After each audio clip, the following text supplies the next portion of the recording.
Hello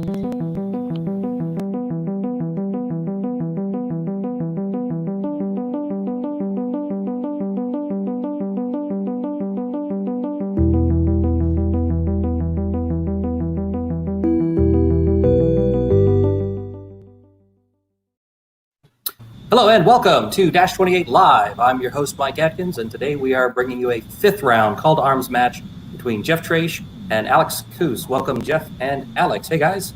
Hi. Joining me to comment on the match, we have Ashley Maude, Brinley Smith, and Rashad Navidi. I'm saying your name right? Awesome. And you guys are going to be playing a fifth round match for Call to Arms at 2,300 points, and the scenario is going to be Invade. So let's go and check out your lists, starting with Alex, who's playing Undead. Alex, could you walk us through your list, please? All right, so pretty much the list I've been running for most of Call to Arms. I made the one major change was I was running a Rev Cav regiment or Race regiment and a Rev King on horse, and I took those out and I added 3 Balefire catapults for this round. Mainly because in my game against Tom Robinson a couple weeks ago, didn't have any way to project force early in the game, which I think would have helped a lot in that game. So it was just an idea that I thought I'd try out this round. So starting off, 2 zombie hordes, 2 Soul Reaver regiments, 1 with Staying Stone, 1 with Dwarven Ale, 3 Rev Cav troops, 2 white hordes, the 3 Balefire catapults I mentioned, a Ghoul Ghast with wings, Vampire and Undead Pegasus with Need of Madness, and then a Necromancer with the Inspiring Talisman. All right, so pretty standard, nothing groundbreaking. Yeah, nice. Hammers, shooting, stuff. Cool. And now let's pop over to Jeff's Ogres. Jeff, could you walk us through your list, please? Yeah, I've got 3 hordes of the Red Goblin Rabble, a regiment of chariots, wanted to try them out, 2 of the warrior hordes with crocodiles. Didn't take the upgrade to the great weapons. 2 Siegebreaker hordes, 1 with the Staying Stone. Then 3 Red Goblin Blasters, add a bit of fire to the game. 3 Warlocks, all with Drain Life, 1 with Inspiring Talisman. And Army Standard with the Loot, and Cuzlo and Madfall. All right, very cool. Cool, thanks for that. Now we're going to bring up your UB room so you can walk us through your deployments. All right. So what are you guys doing for terrain? Is this one of the Epic Dwarf maps? I think this is map 19, Epic Dwarf map 19. Okay, and what terrain heights are you guys playing with? Hills, height 3, 4th, height 9, blocking. We didn't actually talk about blocking, but we do 7 or 9 usually, depending on what do you want to do, Jeff? Yeah, 9's fine. That's 9. Just keep it the same as 4th, yeah. Yeah. Okay. And then flat. And then the field and the pond flat. Yeah. Okay. Cool. And you guys are playing Invade, and you got your deployment zones marked off there. So let's go through Alex's deployment on the top side of the screen, starting over here on the left. So on the left is my Vampire on Pegasus. And then across the back are the 3 Balefire catapults. There's the Headstrong Soul Reaver infantry behind a Rev Cav troop. There's 2 hordes of zombies. In between that is the Ghoul Ghast with wings. And there's a white horde behind the one on the right. Another Rev Cav troop with the Staying Stone. Soul Reavers behind them. And the Inspiring Necromancer. And then on the right, there's another Rev Cav troop and the other white horde. All right, great. And Jeff, could you walk us through your deployment, please, starting over here on your left? Okay, we've got Cuzlo in the forest, then horde of rabble with a horde of warriors behind it. One of the blasters next to them, then the chariots, starting in the water with the BSB behind them.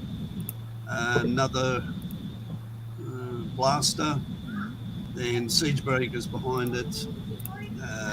Another rabble in front. Got the 3 warlocks, obviously trying to get that bonus for the magic from the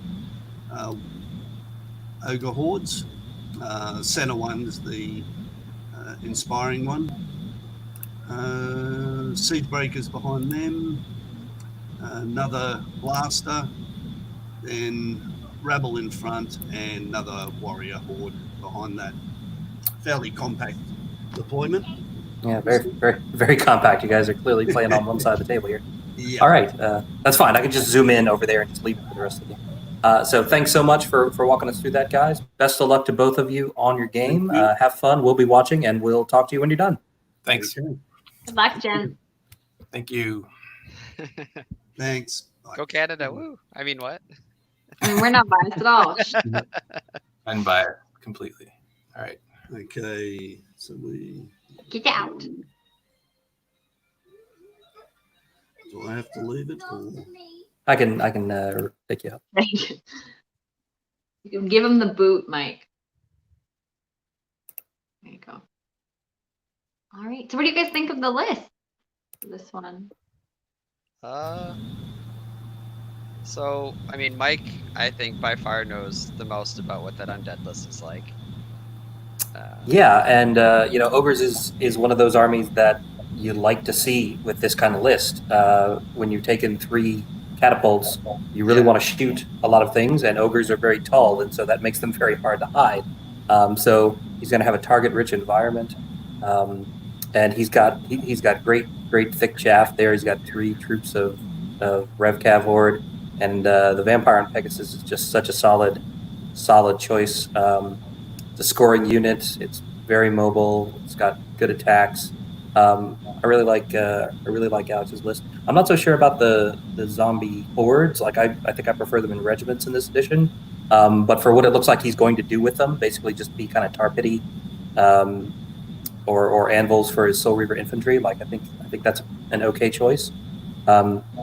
So yeah, I expect him to not be too aggressive, but more or less just like set up a wall of stuff that he's got no choice but to charge into, and just start pelting him with catapults until he comes into range of the whites and the Soul Reavers. Yeah. And because Jeff does have like three drain lives, but he's got to get really close to use them. So if Alex just spaces his chaff out far enough away from his hammers, he's not going to get close enough to actually drain life anything he cares about without getting into combat. Yeah. But I was going to say, like, this list is a lot different than what I normally see with Alex's Undead. So I am curious if he thought he had an idea of potentially playing against ogres, because ogres never want to see any kind of indirect artillery. It's by far the worst enemy, in my opinion, at least. But I mean, especially like you've hitting your, like normally for most things you'd be getting cover with that nice gravel hordes in front, but not so much in the catapult. Nope. And I mean, 15, 17, like even if these breakers are defense 6 and the warriors being defense 5, 15, 17 doesn't take much to end up with some very unlucky waivers. Yep.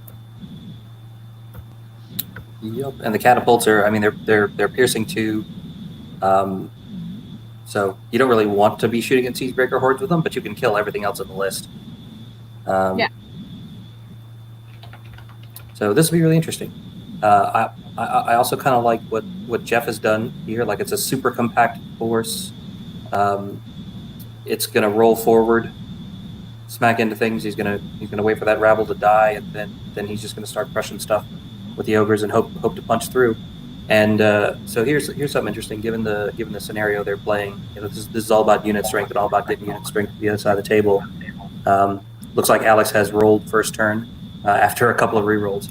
But in terms of unit strength, like, Jeff has a huge unit strength advantage here. He's got 9 more unit strength on the table.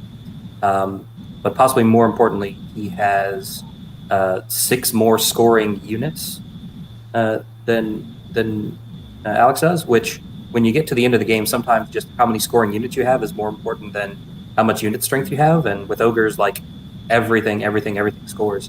So I think scenario play wise, I think even though I like Alex's list, and I think this is going to be a fun game to watch, I think just based on the scenario, I think Jeff has a really big list advantage on Alex, given that they're playing Invade. Yeah, I think what's so and, nice is like that, like having those order warlocks and everything, and all the standards for the ogres that all score. It, you know, sometimes I've played where you lose a horde or two, and then all your unit strength is gone because it's just so condensed with ogres sometimes. But when you take enough individuals to score, it's not nearly so bad. There's my Randall. Go ahead, Randall. You say your smart thing. well, I was gonna say, like, I think on this one, especially the ogres wanted to go first because the zombies are so slow. He wants them to be stuck back, and the Rev Cav are going to be pressuring him for a turn 2 charge, basically no matter what he does. So he really wanted that, so he could basically force the undead back and then fight on his terms for the rest of the game. But at the same time, something that I found a little bit confusing was with Jeff's deployment. He based those chariots in the water, which is fine. But the fact that the blasters are going to have to walk through there as well as his siege breakers means he's not getting past that terrain until turn 3. So I'm curious to see how that will pan out, but I don't know. He might suffer for that. We'll see. This is an interesting table too, having the two hills so close together to each other, right in the middle of the board on that one side. So, interesting layout to me, just in terms of the table.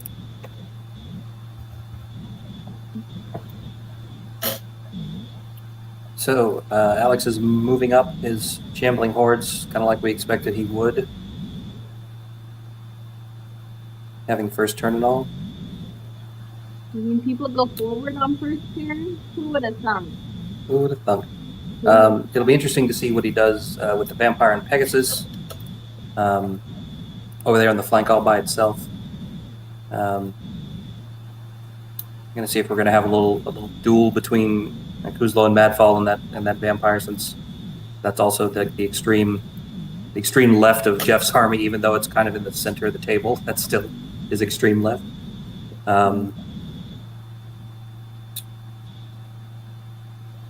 Yep. Did Jeff send us the list? Yeah, the Dropbox is there. We have it in the chat. I'm not familiar with Kusla and Matfall. Could you guys explain to me what he does? Well, he tries to buy value by going off on his own and screwing around. So It's like Mario riding Yoshi. Yeah, basically. It's that in a model. So the Enthrall the Enthrall I think is kind of just a goofy, nobody's ever going to use it spell. But Hex 3 can be handy when you're just positioning.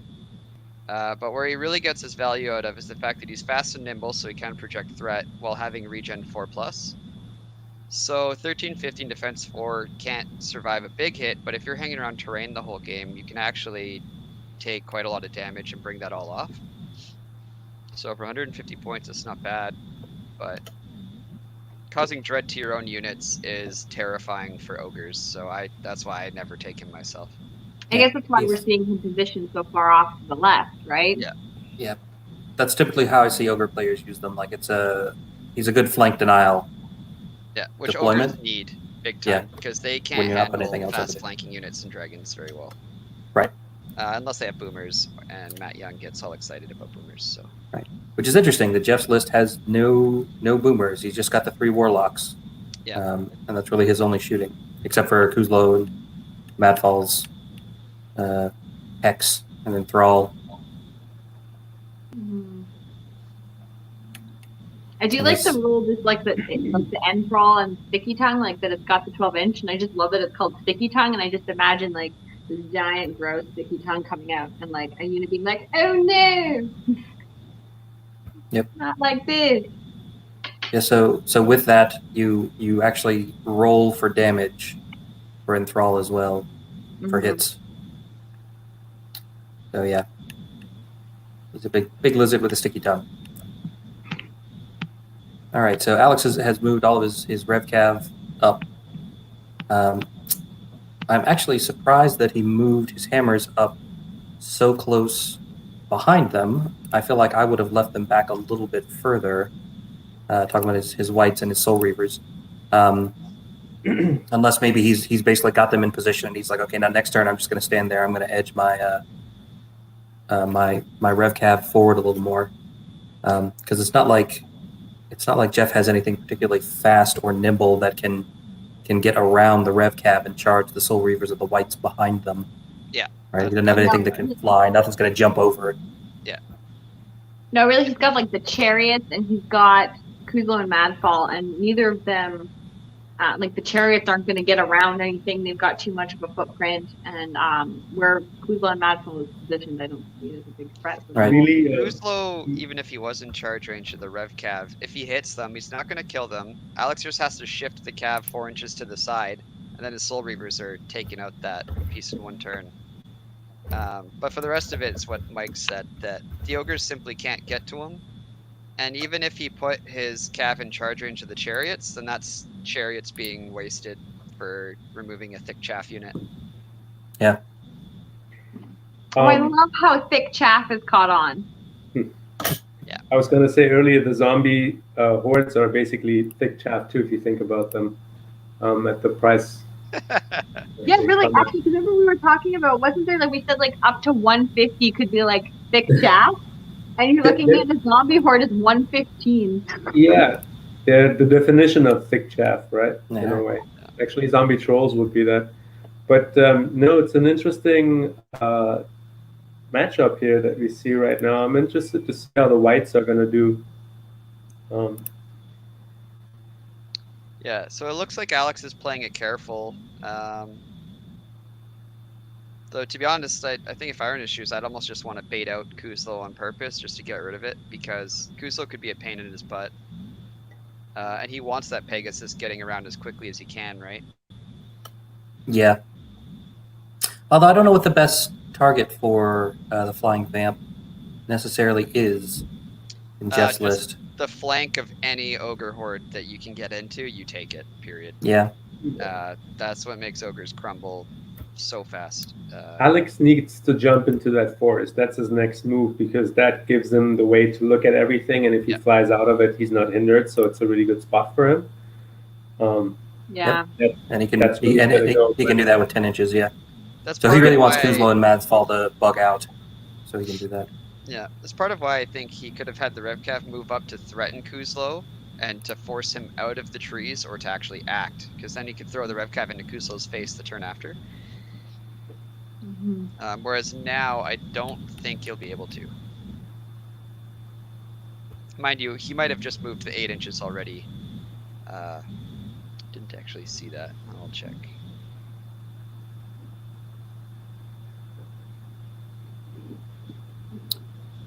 All right, so he's But moved Kuzlo has that everything. nimble. He can be a big pain to that vampire lord with Yeah. speed 8, so he can basically keep him busy for a long time. It's in Alex's interest to kind of get into combat with it quickly, because you want to take that thing out so that you can then, in maybe turn 5 and 6, be getting into flanks of something else. But as long as that guy is there, you're probably not going to get into any flanks, because. But we also have that, like, that vampire and Pegasus does have the mead too, so there is that extra little 1 inch to work with on those charges. So if he can get in a decent position, next turn, he could be threatening more Frank than me. Yep. Let's see how aggressive he plays with it. I'm excited to see. Also on the Revcav on the right flank, that I think Mike was saying he moved the Soul Weavers too close. Is that what you were saying, Mike? I feel like he moved them up further than I would have in the Well, first there's turn. nothing that can charge the Revcav right now. Technically, he could have gone into base contact with him, because he's not really. He doesn't have to worry about bouncing back and disengaging or anything like that right now. I think he also left them just outside of 16 inches of everything. And that's one of those things. Here, it's like the chariots could have gotten in, but I don't even think Jeff would have charged in with chariots into Revcav if it was the only unit that was going to go in for the charge. Yeah. So that's just throwing them away at that point. And it's a 215 point unit without the boots. You wouldn't do that. Yeah. Yeah. So he could have actually been a little bit more aggressive with his Ref Calf troop on the center, maybe even moved it up on the hill, I think. Taking early hill control is important, I think, because you want to be able to see everything with the Ref Calf, right? In order to be threatening everything. So Alex has been trying to figure out what to do with his flying Ghoulgast over here in the center of the table, and he may have finally made up his mind. So this is kind of an interesting unit. You don't see it a lot. I think it's new in third ed. It's got 6 attacks. It hits on 3s. It's got crushing strength 1 and life leech 2 and a wild charge of D3. So it's 6 attacks on 3s, crushing 1. I mean, it's not a huge amount, but it's very mobile and has a very very long reach. Interestingly, Patrick was saying very early on in the edition, Zorro was saying that the Ghoulgast has a place in the undead. My problem with him is that he doesn't inspire. But if you look at the attacking stats, he's basically like a mini vampire. He's just not as defensive. I love the Ghoulgast. Because the Ghoulgast is only inspiring to cannibals? Yeah, it's only basically other ghouls. So like, it's actually okay if you run him into like war machines, because with the 6 attacks, he's better at taking out 1 war machine in a turn than, let's say, the Pharaoh. I've had the problem with the Pharaoh. I've ran it a couple of times and I still love it, but I've had the Pharaoh bounce off of war machines because he only has 5 attacks now. Those extra 3 attacks when you triple are sometimes key. So Alex has gone on to his shooting phase and has started with the first Balefire catapult at Jeff's chariots.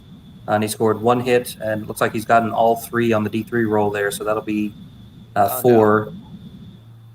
Yeah, 4 hits. Yeah, that's confirmed. And I kind of like what Alex is doing here, because Alex is inspiring, hopefully, with his... Actually, no, he's not inspiring his Soul Weavers on the left flank right now with the Vampire on Pegasus. I wish he was inspiring them. I'm not sure how much shooting can actually see them right now, but I think you always want to keep them inspired. I don't think there's any. The right flank, he's basically keeping fully inspired right now, which is great, except for that zombie horde in the center. Oh, oh my gosh! That's 2 hits from the second catapult, and a 4 and a 5 rolled. So that's going to be a lot. These chariots are going to be in trouble. Shut up. Good grief! So for those of you that aren't familiar with the way these catapults work, they're only piercing 2, but you get to reroll D3 hits that fail, and you usually only end up failing 1.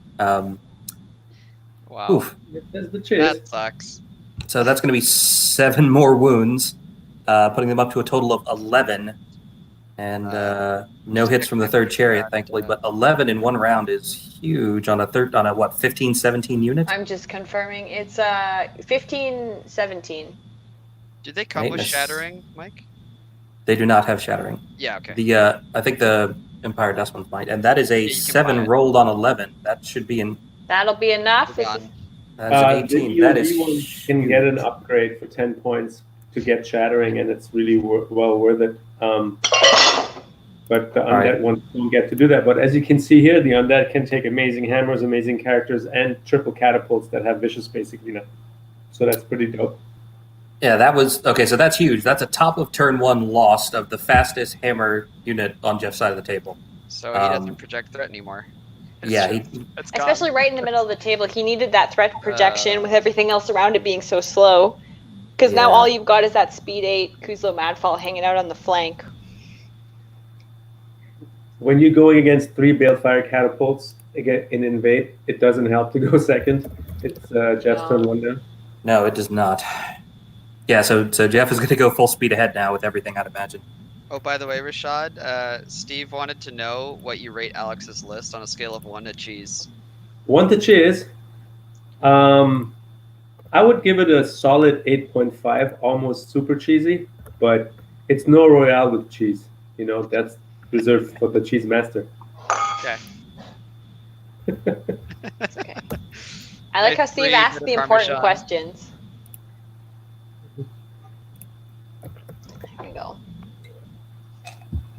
I think. So yeah, we see here, like, so just like we were saying, it looks like Jeff's already run 1 horde of rabble right up the right flank there. So we'll have to see if he's... I feel like his whole plan is, there we go, just run as fast as he can. Interesting.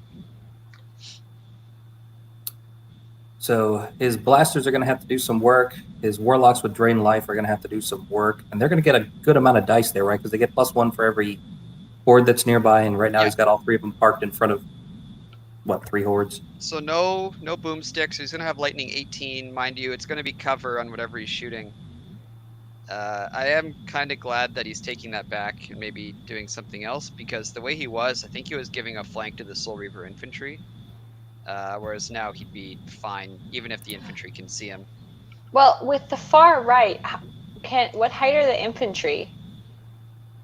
Which infantry? The Soul Reaver infantry? Oh, they're normal. They're just 2, like 2. but they can just 2. draw a line around the hill. Yeah, if they can see, if he's over it all, then they can see them around the hill. Yeah, same with he can see the unit on the right as well. But it looks like they're out of charge range now. So Yeah. they Soul were in Reaver before. infantry were always that thing where I was like, oh, it'll be fine. They're infantry or something. Like, they're not Soul Reaver cav, and then I cry myself to sleep because I get decimated. They are just god awful. They are so hard to deal with. It's a lot of damage in such a small footprint. Yeah. I think it's like a little bit of one of those things too where, especially if you're not familiar with them, it takes you off guard a little bit. Right, that they're that devastating. Exactly, So, yeah. What I'm curious to see here is he wants to walk up these warlocks and get them all shooting, but the problem with that is it either makes his siege breakers only get to move 6, or he's getting in the way with them. Yep. So it really would limit his targets. Otherwise, his hammers are even further back. Mind you, the ones on the left can't advance anyway at the double, but He may just choose to keep his battle lines like straight then and just accept that he's playing for hitting things later in the game. well, he's also going to have to hope for the rest of the game that Alex doesn't just get another ridiculous catapult turn. Because every time he does, he's relying on something surviving, so he can use Drain Life to try to salvage it. Yep. So you're Jeff. You just lost your chariots. What's your top priority this turn? Right, you're going to move your warlocks up. You're probably going to try to lightning bolt the hell out of something. What's your first target on Alex's side? To be honest, he can't even really see anything. He can see zombies and the Rev Cav on the right. With even then, I think only with 2 of them. I think normally people have a tendency to shoot Rev Cav, but Friendly's what? It's like, what targets does he really have right now? He doesn't have any good ones. Everything he's shooting at is going to have cover, so he's either shooting zombies in cover or hitting Rev Cav that are defense 5 and just walk it off. But he's doing the right thing, in my opinion, where he's just running everything up the field because he has to basically get in and force this fight to happen, right? Well, that's the big thing with Invade, right? Too, like if you stay back for too long, especially when you're not running a super fast army, you're kind of going to get just pinned in, right? So, I don't know. There I am just stating the obvious again. You're welcome. Oh, I think Bard is joined. Hello, Bard. Oh. See, this is hard. I'm like watching this screen and this screen. Yeah, interestingly, Alex took the Revenant King out. He was running a Revenant King on Worm for a long time, and he was also running a Revenant King on a horse, and he was using that with Surge. So I've never played Alex, but I felt him and I talk about undead lists a lot, and we were talking back and forth a lot about what the strongest meta lists are. And this is very different now because he made space for basically some really strong units by putting, Balefire catapults in. And I mean, they're so scary in an undead list. I feel like I've never done it actually, but I feel it's kind of dirty because you can surge after shooting too. And when you have Soul Weavers and Whites, if you can soften up targets, it's it's almost like cheating. And then you can't the best surge characters to shut down counter shooting, right? Like look at the Ghoulgast. He's gonna find some crappy target and run into it and just be hella annoying for like a long time, right? So I think it looks like Jeff has got into his shooting phase here, and Kuzla and Madfall is going to cast something at that Ghoulgast. He's gonna lick it. He's gonna lick it, I guess. Yep. Yeah, lick it from a Also- distance. Zombie hordes are a fantastic counter to goblins because goblins tend to have like high pierce stuff and like the scary stuff sometimes is like high crushing, and so the undead tend to like do bad sometimes in the elite version of it. So it's really nice that he has these zombie hordes right now. That's kind of like neat. Yeah, Big check. although in this case, I think the rabble are a perfect counter to zombies because they will win that grind. So I And think costs he's pretty much the same. So I think we're getting he was shooting Enthrall, Mhm. using his Enthrall against the Ghoul Ghast. Yep. And Looks it's a like UV one dice. wound. Yeah. Yeah, So- he got 4 successes, so it'll move 4 inches, but he only did 1 wound. Yeah. But that is enough for a nerve check. And the Ghoul Ghast, I'm just looking here, is 12-14. So So it looks like they're playing it that it's from wounds, not hits. I'm not sure that's right. Yeah. here, I can look it up right now.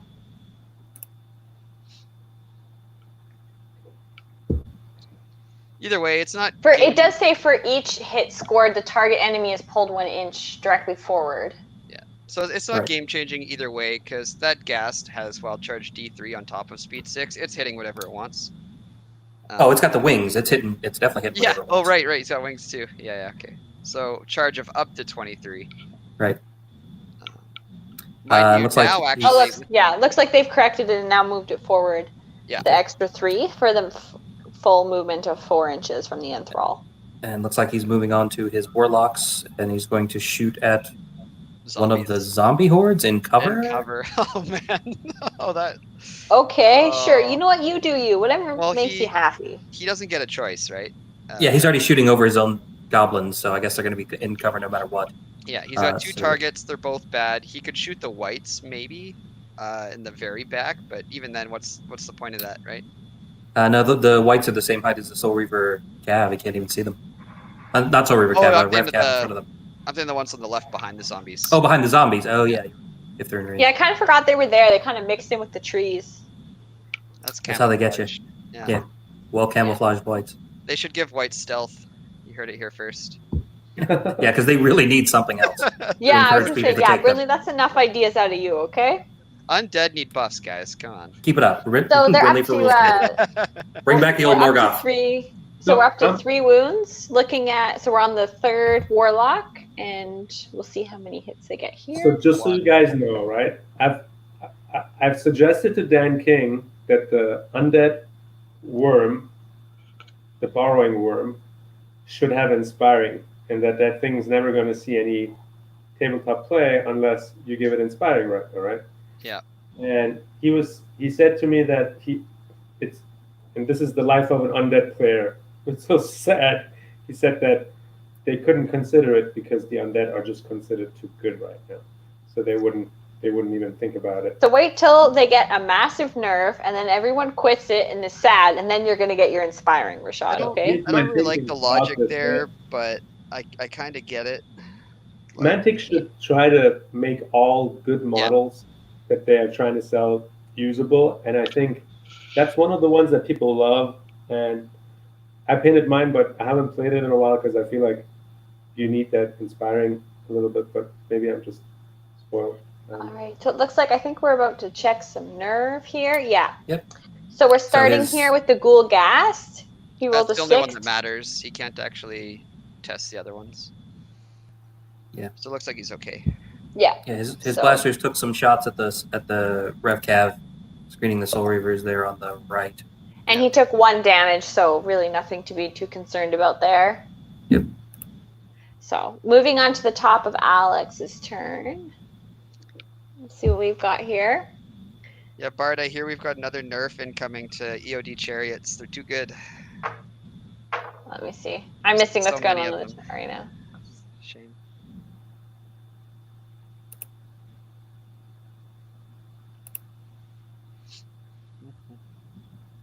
You know, overall, I think the RC are cautious, which is never a bad thing when it comes to balance. So, Call to Arms is going to be wonderful for getting data now that COVID basically screwed the entire tournament season. Yeah. All right. So Rashad, you're Alex. This is your turn too. Is undead. The ogre shooting didn't do a whole hell of a lot to you. What are you going for this turn? Shooting, you say, or in general? I think just in general, like you kind of have him on the back foot. I feel like a little bit. Yeah, you go for the kill right now, right? I mean, he's kind of like already. I would play very aggressive if I was Alex, because you want to take out the threats as quickly as possible, and he's kind of like in a position to do that right now. I just wish he had put that center RevCav troop onto the hill so that he would have already had good charging targets, I guess. But it doesn't. I think the RevCav on the left can't see the rabble horde behind the hill. But he could probably do a crossover of the two. Sorry, the two RevCav on the right can potentially switch targets on the rabble. But basically, all Alex has to do is tie up the rabble hordes, and the ogres can't get in, and then the catapults can just keep shooting the ogres. The RevCav with one wound on it has currently a flank onto the center rabble horde. Do you see that? Yep. Yep. So that's the crazy cool thing about RevCav is that catches people off guard all the time is that they, although they're shambling, they have that 16-inch threat range, right? So I don't think people expect it, right? Pardon me? I said people don't expect it, right? Like right off the bat there. They overlook it all the time. I was playing Ryan Munsell the other day, and I got one of those charges into the front of one of his tyrant regiments, and he just literally said, "Oh man, I totally overlooked that. You were totally in there, and you could just chap him up like that." So, yeah. I still think RevCav troops are not the best chaff in the game, but definitely up there, like being amazing, thick chaff. They some thick boys, okay? Yeah, good. Like any fearless chaff. That's defense 5. Yeah. Pretty good. Even if it's not high defense, just having fearless chaff in itself, if you're paying less for it, is amazing. Not having it waver in front of your units is huge. Yeah. Well, the benefit though of thick chaff is so the reason I started taking thick chaff, so that's the RevCav or the butchers for Night Stalkers, is because every time I would play against any kind of artillery right now in second or third ed, because they're so strong that I just get torn apart, whether it's ogres or Varinger. So having a height 3 chaff lets you actually hide your hammers and buy yourself that 1 to 2 turns that you need, whereas something like there is fearless chaff that could be, say, a tidal swarm or snow foxes that are another cheap one that they just ignore and shoot over top of it anyway. Yeah. On top of the fact that thick chaff can win fights, right? And from what I was saying earlier about the borrowing worm, right? In my opinion, the undead need a couple of corrections right now. Starting with probably, in my opinion, the Flying Revenant King is too cheap, and it might only just be 10 points or 15 points, but that thing is unbelievable at 250 points. Yeah. And there are a couple of units that I think need corrections, but overall, it's really just like a couple of minor nerfs, I think, away from being a very well-balanced army, but nothing overpowered. I like what they did to Morgoth. The Drain Life nerf was necessary. The movement nerf was necessary. So like 2 slight nerfs to make him better. I still think he's amazing. Yeah. And I still think people are going to see him play. The problem really is, though, you can still spam 3 Lich Kings if you want, or 2 Lich Kings and Morgoth. You can still do all that bullshit. I think there's just like that with a lot of things, though. It's like there's always, it's going to be hard to me. Like I find the game relatively balanced, but there's always going to be something that people can spam or some way that someone can work it around. And then also, like, there's players that are really good that then find something that works well with their playstyle and it looks overpowered too, just because of the way someone plays it.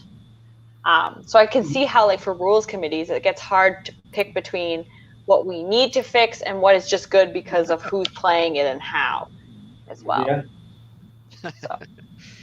And we haven't seen it yet, but this is maybe not the best matchup for this, but like one thing that I also love about Revenant Cav troops is when people charge them, you don't necessarily have to counter charge. You can bounce back an inch, move sideways up to 4 inches, have your Mighty Soul Weaver infantry charge whatever was charging the Revenant Cav troops, and then use a Necromancer to still charge that Rev Cav troop into that same unit that it literally just bounced away from, right? So these Look shenanigans. at you being smart and playing well. So I think that can work with anything that's at least speed 6. So Steve in the chat I think he's saying Luggett troops is chaff with the question marks. That'd be for the goblins, which they are fearless and they've got, I mean, decent nerve for, goblins. But the reason I wouldn't be such a huge fan of that is because you can't do the shift to this side like Rashad was just talking about, because they can only go 2.5, and that doesn't give you enough movement to necessarily work with. Exactly. You want to have it can be enough. Into play, right? Yeah. Whereas if you ever have, say, a zombie horde or a Draugr horde or something, and an individual hits you in the front, you're basically stuck there until that individual decides to leave, because you're never going to shift out of the way.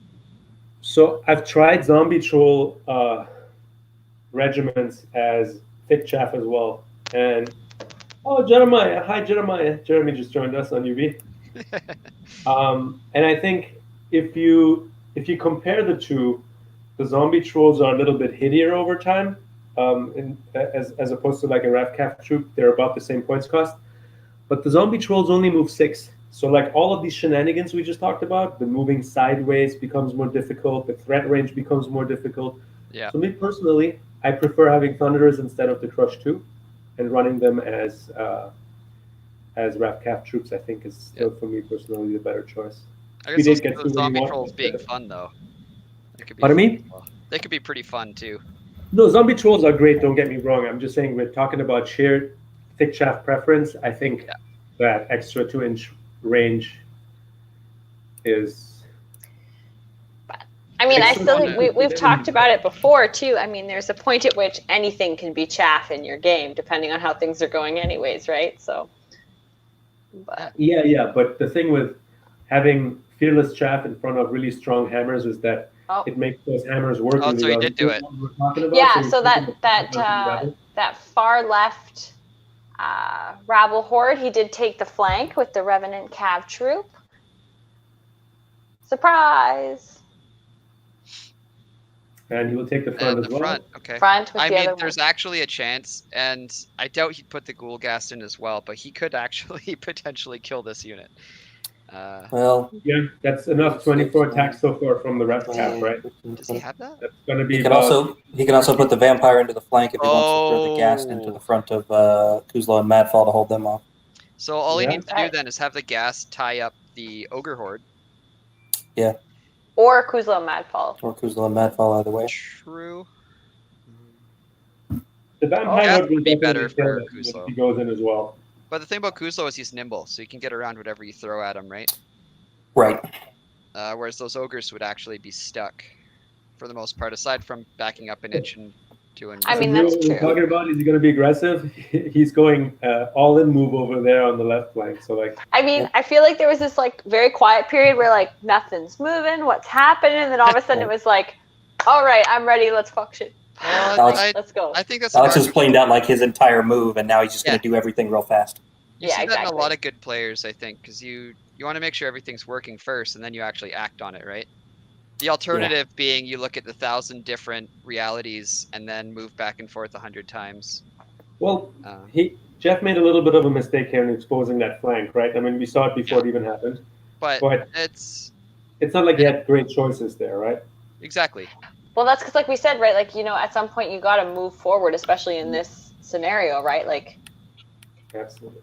I mean, I wonder if he didn't expect him to take all of them. Yeah, if it weren't for the Rev Cav in the flank, I don't think he'd actually be all that worried about it. And then he's got multiple combo or counter charges lined up, right? Whereas now there's a chance of the Rabble dying in one shot, and that's when he's in trouble. I wonder what he's going to do with the Ghoul Ghast, because he can't really chap up Kuzlo. Kuzlo has that. If he bounces back an inch, he still can pivot once and probably get a charge in. So he can't really block Kuzlo.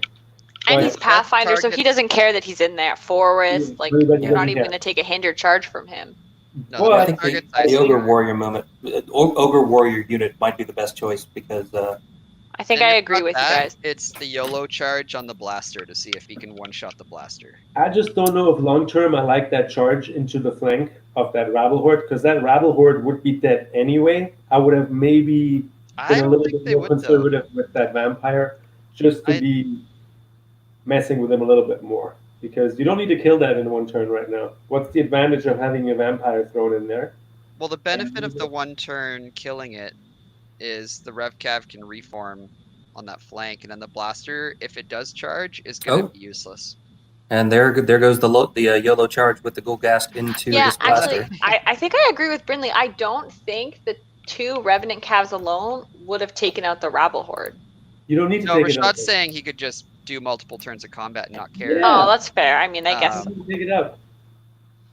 kill it with fire. But Alex wants to be able to follow up on this, right? So I think he's trying to trade it out. So he kills his goblins, turns his Revcav, and accepts they might get combo charged by ogres. And then next turn he's that vampire is very likely, if he gets the charge into that vampire, I mean that vampire is pretty much dead. It's dead. But at the same time, you're trading that for what is potentially an ogre horde, right? They're worth the same. And Kuzlo might as well cap up the Soul Weavers next turn, that are sitting just behind the hill, and he'll charge just with the ogres into the vampire. There's a possibility, but we have to see how far the Revcav will move after he very likely kills that. Well, the Pegasus is what? 15, 17? Pardon me? Pegasus is 14, 16. 14, 16. Ogre Warriors aren't going to kill that. Now around 14, 16. The Vampire Lord is 14, 16. The cheesy Flying Pharaoh is 14, 16 as well. Much intrigue. Much wow. I'm sorry. I've tried a lot of the characters in the 3rd edition, except for the Ghoulgast. I think I've tried them all. And even the BSB, like people were asking, hey, why ever take an Undead Army BSB? If you're going simple Baneshand route, you don't always need Surge behind Soul Weavers, right? Sometimes you want to have a Baneshand, and in that case, actually, even that character is fantastic, I think. And that character now can move in this edition, whereas before it was a Shambling unit, so that's huge too. Oh man, I like what he's doing with the Revcav, getting all up in his face. Or not? Oh, okay. He's just working on the best angle for it. But if you ever want to block up ogres that have a bunch of rabble, this is how you do it. Really, what you would want to do on that flank now is delay. Actually, not even go forward much, because you're going to win the other flank, and let that happen first, in my opinion, and then you can apply pressure from both sides pretty much. And I don't think the Goblins will be able to withstand that if he does that. And did I see him just move the white sideways there? Is that what happened? Yeah, he's shifting both to the side because he's going to force the Goblins to charge into him. I don't know. Well, what he wants is once the Goblin Rabble Horde charges into the Revcav, and that's the only one that can charge it because it's the only one that can see, then it will shift over, and then you can take the whites, move them back again to the flank, and then charge them into the flank. That's if like he even the needs to, he could also hop over and hit the ogres if they're exposed. He's just got to be careful of siege things with the height, right? Yeah. With the flying, I mean, yeah, fly speed 7, he can do a lot of things. And then the whites also have that. They can jump into a flank where you didn't see it because they have that 14-inch range now from their base. It happens a lot where people just don't see the flank coming. Even Jeremy, you're just enabling Ashley right now. There you go. So Kuzlo and Madfall is in range of the Soul Reavers that just barely touch the hill, but he is in the front, so it would be a front charge. And that's kind of the thing, like when you're playing ogres and you have Kuzlo and Madfall, you kind of don't want to send him into your line to support anything else. You want to send him off to do his own thing because he brings his nerve debuff with him wherever he goes. So it does buy him a turn, I guess. All right. Yep. There. We're at the top of 2, and I need to start on some tequila this Friday. At the I rate that have these guys are going. returned. Don't anyone fret. The wine fish bowls are back. There you go. A toast to our beautiful Kings of War community that keeps us all sane during these weird times. Our pretend sports. Thank God for you guys. All right, moving on to shooting. Looks like Alex is shooting at the Army Standard Bearer with the catapults, and that's one hit. And then, again, all four. It's just cold. It's just cold. I'm not biasly cheering for Alex, but I'm surprised he was able to draw a line to it. Thought the rev cav were in the way there, but You have to also give it to him for and somebody another 4 wounds. for somebody who hasn't played catapults very much. Look at his shooting lanes. Like, he placed them very, very well. Even though there's 2 hills, he has a lot of different things in his. yeah, I think at first I was like, oh, I wonder with how the hills are going to affect him, but he's got them in great position. Yep. And Well, looks like that's the the third thing, one, though, he's going to draw line of sight to one of the warlocks that he can see around the hill there. Why not? But when Why you're not? playing against ogres, everything. Or roll those double ones now. Perfectly good time to get those out of the way after doing 8 wounds to the flat guy. Come on. Why not, That's just right? mean. And a Standard Bear is 9 11, for 13. nerve. So, and we haven't even talked Yeah, about that. boy. Like, that's the ability of Morgoth now still to have dread on somebody, drain life, and to be able to shoot into them with balefire catapults at the same time. And you can So, surge units on top. I think that. Look at all Sorry those to interrupt. I hits, think baby. that's a waiver on That's a waiver. on the Army Standard Bearer. Yeah, he was Yeah, just they're- under 1 under killing him with a 4 nerve check. Ow. So yeah, that's a waiver on the flag guy. So he's not going to be casting Bane Chant on anything. No. But how? But cool otherwise, would that be? there's nothing behind him, so he's not really holding anything up by wavering there. No. I mean, it would be better if he had got lucky and killed him. That would have been much more substantial. So we're rolling out here the Ghoul Ghast on the blaster boy. So 3 wounds. I think it's dead. It's dead. and a 7 for YOLO charge. YOLO charge, man. Now you know why Ghoulghast is clutch with the wings of honey mace. Yeah. And I've only used it once, and it was against Rashad, and he was like, it's terrible. And then it was my MVP, and I was well, great. you were using it on foot, and then you just rolled it super hot with it. I don't even remember what happened, but it was wonderful. I think you killed Rethcap with it. Okay, so 11 damage onto the horde of rabble, and now we're just rolling up the rest. So, I'm trying to do math. 17 total. Yeah. Plus 5, so 22, So- and a 6. That's dead. Needs a 4 twice, I think, there. Yeah, He it's got dead. And that Yeah, I mean, he takes off should. Let's see the what he does with the reform. He I think, might be, with an overrun, able to block, but it depends on how far he overruns. yeah, because you pivot that one so that you don't block yourself for the other one moving forwards. And yeah. This is interesting. I'm guessing he's pivoting like this. Mike, can you check the line of sight on the siege breakers? I'm guessing that's the arc he's dodging. Yeah. He's out of the Yeah. Siegebreaker arc. I'm Yeah. I'm seeing that here, yeah. But So, it doesn't matter because the other one will move forward probably anyway. yes. But it's more Yeah. that like, so he's in a perfect spot now that if Jeff moves up at all, It's a rear. yeah, well, or a flank. It's gonna He probably. rolled a 2, so all right, not great. That means that he will have a charge on the vampire. Yeah. Yep. As we thought. So I think he But just that's why I accepts the thought it flank. wasn't.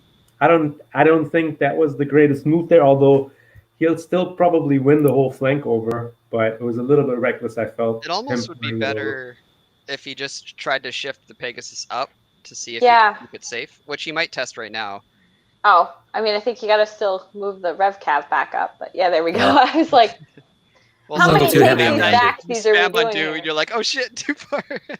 Yeah, but here's the thing: exactly. if the ogres come up enough to hit that vampire, they're going to be in charge range of the Soul Reavers that can see over the hill. By the way, Mike, you're getting mad shoutouts in chat right now.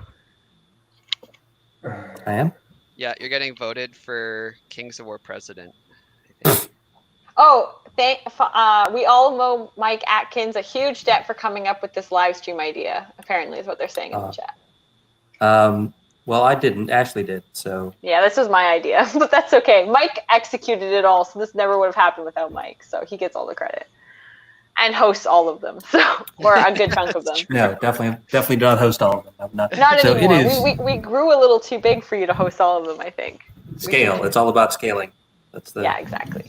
something I have a great deal of experience with, dealing with So I scale. don't- So if I suddenly disappear, it'll be because my power went out because like a storm just blew up all of a sudden on me. So if I if I go away, I don't know what's going to happen to this live stream. So everyone just carry on without me if you can. I don't know. We'll find out. I'm in the UB So lobby. excited. I'll try to tell you guys what's happening.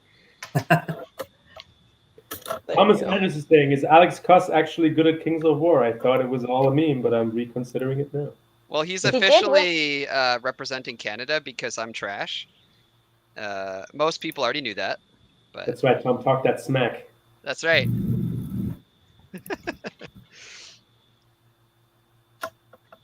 Please take back all the Canadian geese. Okay, Atkins. It's Atkins Mo at 2020. There we go. It's a very balanced ticket. All right, so we're moving on to Jeff's turn too.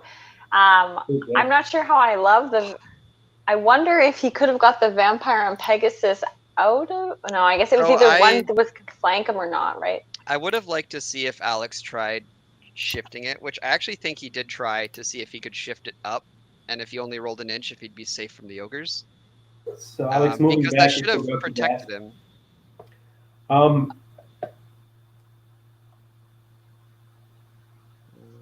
Don't worry, Bart. We also hate geese. Everyone hates geese, okay? That's all of Canada's hatred gets concentrated in a bird. I was literally like, you guys, people think it's a joke, but I have been chased off the beach by geese who wanted my strawberries. It is a real thing. They terrify me.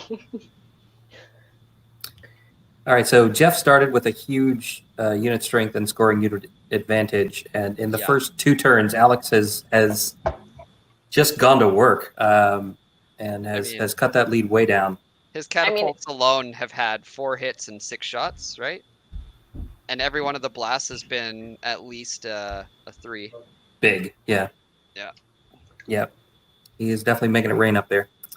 So yeah, Jeff now only having a 3 scoring unit advantage over Alex and a 3 unit strength advantage over Alex, if my math is correct.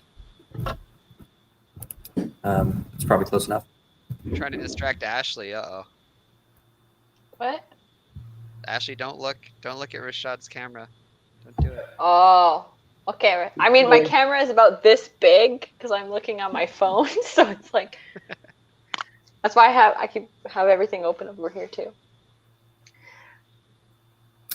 All right, so you're Jeff. What do you do on this turn? Like, okay.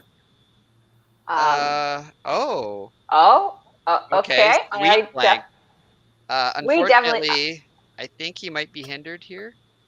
Hold on, I gotta zoom way all up in this. That's gonna be up to the players. I think some people would demand that it be a hindered charge. I think he's just barely touching it, but it doesn't legally have to be hindered.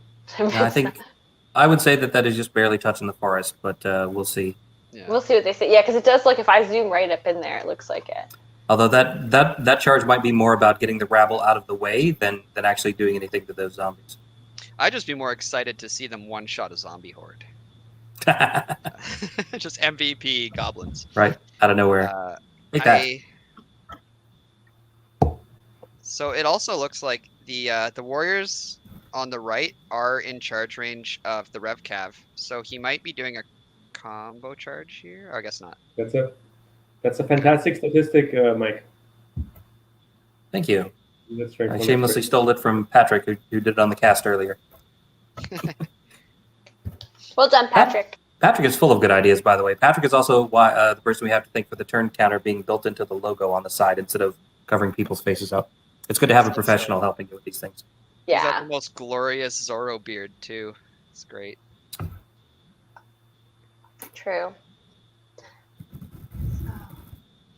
So, okay, I did expect him to try taking the combo charge with the ogres, but I'm guessing he's not because he really wants to stay out of the charge range of those whites because they can hit. Yeah, I was going to say, Brindley, are you talking about him taking the siege breakers and the rabble horde into the Rev Cav? The warriors on the far right, or are those? Yeah, those are warriors. Warriors. I mean the warriors on the far right. They're in charge range of the Rev Cav, so he could have done a combo charge, but I think that then exposes him to a white charge from the front. Yeah. I think it's better to stay back. But I don't know. A white charge to the front, and there's a necromancer over there, so he could shoot you with catapults first and then surge the whites into you. That's So the problem he's having too, though, right? It's because he needs to get stuck in with these ogres as soon as he can because he's losing something every turn just from those catapults alone. Well, he only wavered last turn, so yeah, he only did 8 wounds to flag. only flag 8. Okay, not a big deal. No Yeah, concerns here, folks. Jeff does not have a lot of sources of inspiring in his list. He's Or- got 1 warlock with an inspiring talisman. He's got an army standard bearer, and that's it. Well, one of the Right? one of the warlocks has That- inspiring talisman. And that BSB's wavered right now. Yeah, and that guy's wavered. Although he did deploy his whole army in like 1/3 of the table, so how many inspiring sources do you really need when all That's your right. units are packed in there? Just, I know. I feel like even they have some relatively big footprint units, so I'm kind of like a little surprised to see them compact so much to one side of the table. But I don't know. I'm bad at layering my units, so maybe it's just like my own personal preference and terribleness coming through. But Well, I generally see the problem come across with infantry hordes is when you stack them side by side because that's when you really have the shifting issues. Whereas, say if you had alternating horde regiment or something like that, you can at least maneuver something out of the way quite a bit easier. But we're not seeing a lot of infantry regiments in this. Where they took the There's 3 rabble hordes on one side, 2 hordes of zombies on the other. Like, Well, they took those specifically for them to be a big chaff block, whereas the regiments would work well too, especially in invade where you want a bunch of unit strength. yeah, well, I think I like the regiments too because there's so many opportunities for better maneuverability. Find those hordes, like you're saying, shifting things. Like the hordes kind of present their own challenges, but the nerve block is pretty great. Interestingly, I didn't like Alex's play actually last turn because I don't think he needed to expose all of these things that he did expose here on the right flank this early. There's really no reason for it. He's facing a big threat in the siege breakers on that flank, so he kind of like has to rely on winning the chaff battle, which I don't know if RevCav will outgrind the rabble horde necessarily over time, particularly with. Is there Banechant in the list? In Alex's list? No. There's In no the ogre Banechant. list? Yeah, Yeah. there is. It's on the army standard bearer who was wavered guy. last turn. Who's wavered, yeah. On flag boy. It's not flag guy. It's flag boy. But is he close enough to cast it actually onto that rabble? Well, he can't this turn. He's wavered anyways. He'll win against the RevCav over time, which means that he's gonna lose. He's gonna win the chaff battle, I think, on the right flank against that RevCav troop, which kind of puts his hammers into a little bit of trouble since they're facing siege breakers. But I guess right now he's protected by the hill. But still, I didn't like that play. Sure, but he has moved a blaster up there, which is kind of what I was talking about earlier. Because now that blaster is in range to throw grenades at the whites and the soul reavers, and there's not enough space for them for the whites to jump over and charge him. That's kind of what I was talking about earlier, where I felt like he should have left his hammers a little further back from his screening shaft, because now he's moved a blaster up and he can just start chucking grenades. And however many turns they sit there, he's gonna have to sit there and take it. Absolutely. So I have a question for you guys. Do you think the ghoul ghast is just gonna go blaster hunting now? Like, do you think what he's gonna do back there is just go hunting boom booms? No, I think he'll hit warlocks. You think he's gonna go for warlocks? The blaster punch was warlocks. a YOLO charge. Well- Warlocks, you shut them down. Yeah. Okay, Keep in mind so also- Brindle, I say, you know what, Brindle, we should bet dinner on it. There's one thing you guys have to keep in mind with the Ghoul Ghast. He's such an expendable unit. You can also throw him in front of siege breakers, let's say. If you do a wound to them, they're disordered and they can't charge through you, even though he's not mighty. So he'll probably do that at some point in the game. You'll throw him away as chaff. But until then, yeah, I think the best targets are maybe the blasters, because they probably die to one charge, right? I have That's a what I was feeling, though, thinking. we're about to see him eat what looks like 12 drain life. So I don't expect to see that ghast around until next turn. You think he's stabilizing the Ghast, yeah? Oh yeah, well he's defense. You think he's gonna be gassed, Brindle? and he's gonna That heal makes the sense. standard bearer, right? Heal the standard bearer, yeah, because he's got nothing else to heal, and he's I got would have close. He killed that might as well cap drain that. troop on the right flank. I think that would have been my primary target, because if he kills that, he'll be able to chaff up those whites and soul weavers. I mean, the whites are going to fly over probably next turn anyway and get some target in, right? I mean, they have Yeah, they're going to be in a different place. But anyway, I didn't like that RevCap troop being basically thrown away on that side.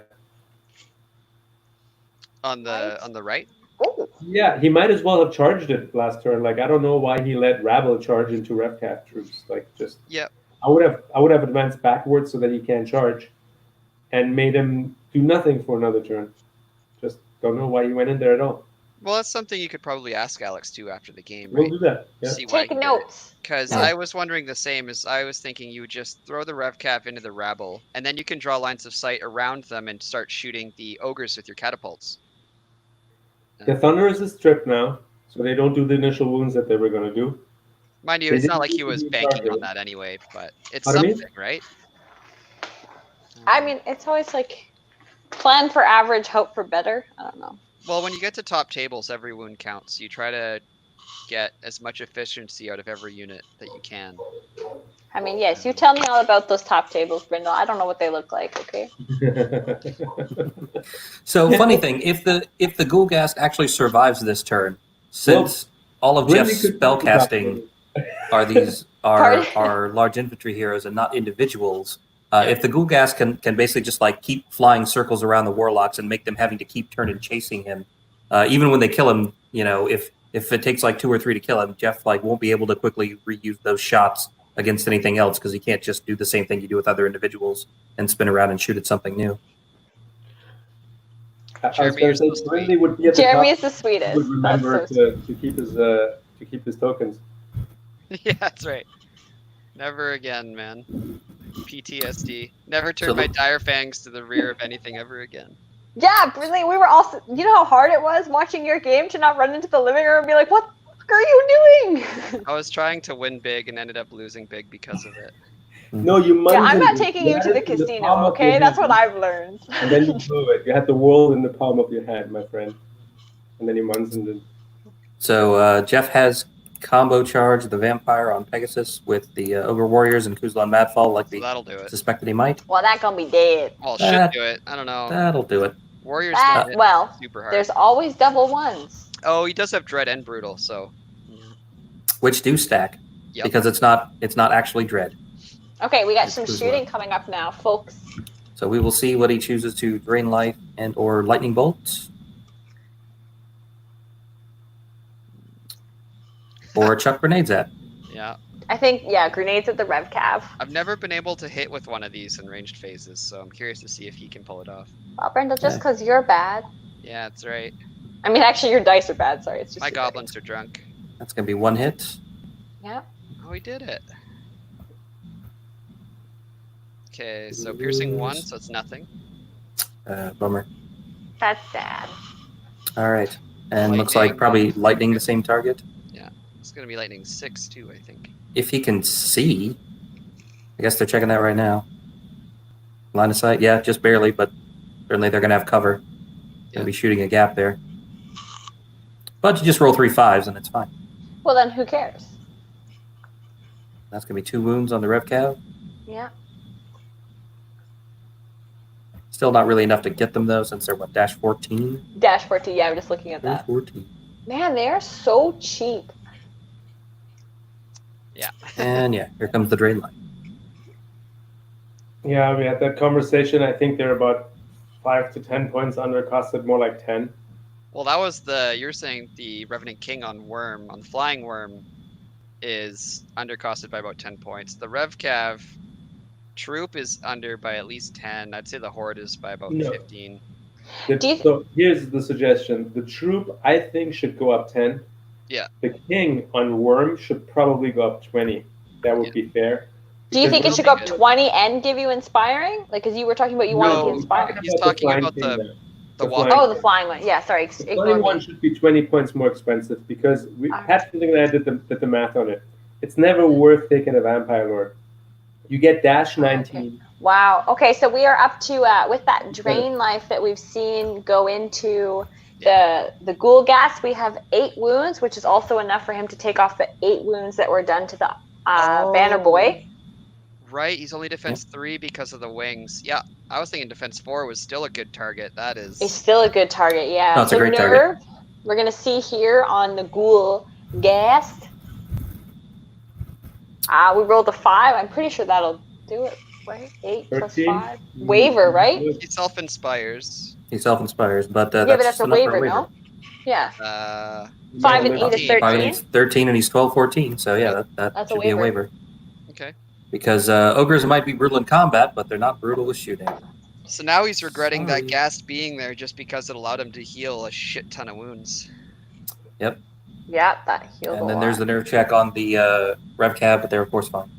They're fine. That's not double You gotta sixes. really think of the Ghoul Ghast as a mini vampire. That's basically what he is. And the nice thing Right. now about that is he is life leech too, and he doesn't get to life leech, so that's really sweet.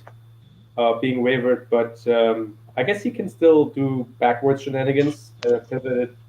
He can pivot and move 5 inches, I think, right? Backwards still.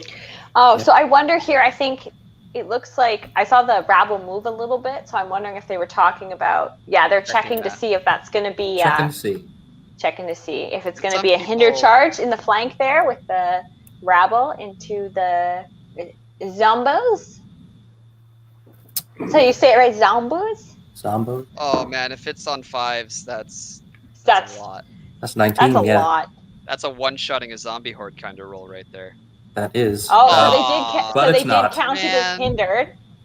So counting only it 7 as wounds That's Yeah. a shame. and a 5. Yeah, no, 15 is not enough. No. So they rolled the 50 dice. We got 9 hits on 6s with the hindered horde and just 7 wounds. We said, yeah. Putting them up to Yeah. 10. Here's the other one in front. 12 hits on 5s Man, on these 25 rabble dice. are rolling like bosses right now. These rabble don't fuck around. They saw those chariots die, and they are here for burning down your villages. So 9 twice, easy peasy. Roll a 4. Those Rev Not Cab so are like, much. I fuck you. They are fine. Well, they're not fine, but they're still on the table. Yeah, Jeff having a lot of trouble here in the first couple turns. Yeah. Yeah. Even when the rabble are rolling what they should. So it looks like we're taking the warriors into the front of the vampire on Pegasus. So we see if he's going to use his crocodog. So I think they both Crocodile. are. Excuse me. Actually, I'll check I Crocodile. just that. like that they're called crocodogs. Like, it brings me joy. I'm Okay. waiting for the models for those to come out. So they have no Oh. items on them aside from the crocodogs. So that was probably Can the they be crocodile like little because they rolled forward. crocos? But like, I want them to have little handles. They're not throwing mastiffs or throwing crocos. I don't care, but I want to throw the crocodogs. Okay, hold on. Let me text the War Kings. I want that's the next prize. I want a throwing crocodog. Right, If you become crocodile. president, you'll get that power. Yeah. Okay. My first decree: I will take back the geese from the U.S. and I will get my throwing crocos. You also need to make sure Mammoth gets phalanx. Okay, so this is then Kuzo. Who's low in the flank? Yeah. Putting him up to 10 wounds, looks like. 10 Yeah, wounds. which So- technically may as well be 12, so he only needs 4 twice. Oh! And he rolled a 3 after rolling an 11. Brendo, what you do? This your Oh fault. no. Poof. He was bound to Uh, get something to go poorly again because apparently that's all Jeff's had this game. Actually, Poor yeah. So guy. Bart, you saying you have to beat 3 War Kings to get invited in? I am a War King. I've been invited in. Bart. Yeah, she's Queen of the War Kings. You didn't know that? Well, I'm the only girl in the War Kings right now. Queen of the War so- Kings. There we go. So we're on to the top of 3 for Alex. Here we are, folks. I'm sorry, Bart, that we never got to play. And I think Jeff didn't take off any units that turn. No. He wavered a vampire, Yeah. but he's still mean there. a ghoul ghast? Well, a vampire and a ghoul ghast. Didn't kill Actually, zombies. yeah, so I didn't guess a kill- lot of waivers, which doesn't really hurt Alex too much. Yeah, and Oh, there's a 'cause, nice yeah, flank on a Now we're warrior. gonna see a flank charge Oh, there. God, and the Soul Reavers are good. That's my joke. I was like, there could be double ones. Like, that's not great. But I mean, Man. he should have been able to break him. Well, Yeah, the it's, Soul that Reavers can- vampire not dying is kind of really. What did he roll there? 3? a 3. 3 needed a 4, got a 3. So yeah, that's gonna lose him that flank. Oh, or Warrior the Man, center. hey, He's got to be not in the worst shape there with Kuzlo, Matfall, and Kuzlo really let him down there. Except for I'm pretty sure Kuzlo looks like it's about to eat a lovely flank charge from some Soul Reaver infantry if he wants it. Yep. Yeah. That looks mean, like I'm rooting for America, right? But that was cheese right there. There's no other way to take that charge. He's got to Well, do it. It moves. I do like my wine with cheese, Rashad. So You're being served proper cheese right now. thank you. You guys bring me a whole cheese board. Thanks. Well, it is. And So this goblin rabble that flank charged the zombies, do you just countercharge and send these whites in as well, or do you take the rear charge with one of these other 2 hammer units, Soul Reaver infantry, or the whites, knowing that a rear charge will definitely pick them up, but possibly put you on the hill and expose you to countercharge by some siege breakers? I would triple charge the rabble on the right with both of those hammers. Can he disengage with the whites and then move backwards to be in the flank and then surge in? He's not engaged right now, so he wouldn't be able to. He wouldn't be able to do that. Okay. You have to. Yeah, because he didn't charge them there. Yeah, so he can't slide. But he can still move sideways away from that unit. I'm just wondering if he has. But only as a regular move, because he wouldn't, because he's not engaged, right? But yeah, so he can't slide or pivot or anything like that. If he moved back 3.5, it would still be a front charge, right? So yeah, there's nothing. I don't think you can get in the flank of that horde. I'm fiddling again. I'm sorry. I feel like the chat has been very active today. Good job, team. Yeah, that's right. Friday afternoon. Yeah, what else do we have to do? So, what are we doing here? Okay, so this is the combat for. Actually, wait, we're done on the combats, right? Yeah, no, we're on to Alex's turn. So Alex seems to like to take a good amount of time at the top of every turn to figure out what he's going to do. Yeah. And then move in with everything. He took the obvious flank charge with that RevCav troop on the Ogre Warrior horde in the middle. So what you're saying is a great time to go to the bathroom. Sounds great. So I would. I'm also curious to see too how Alex tries to still utilize his catapults, or if he says screw it and just charges everything, because I can't remember if the blasters are only height 3. I think they are. Let me check. Yeah, they're height 3. So depending what he throws in where, he won't be able to actually have a target this turn with the catapult on the right. And maybe the one in the middle as well. Although it should see right through the rabble, actually. Yeah. Okay. Yeah, it should be able to see the blaster turn sideways facing the center of the board. And so he is taking the charge with the Soul Reaver infantry. I think like there's no other option for them.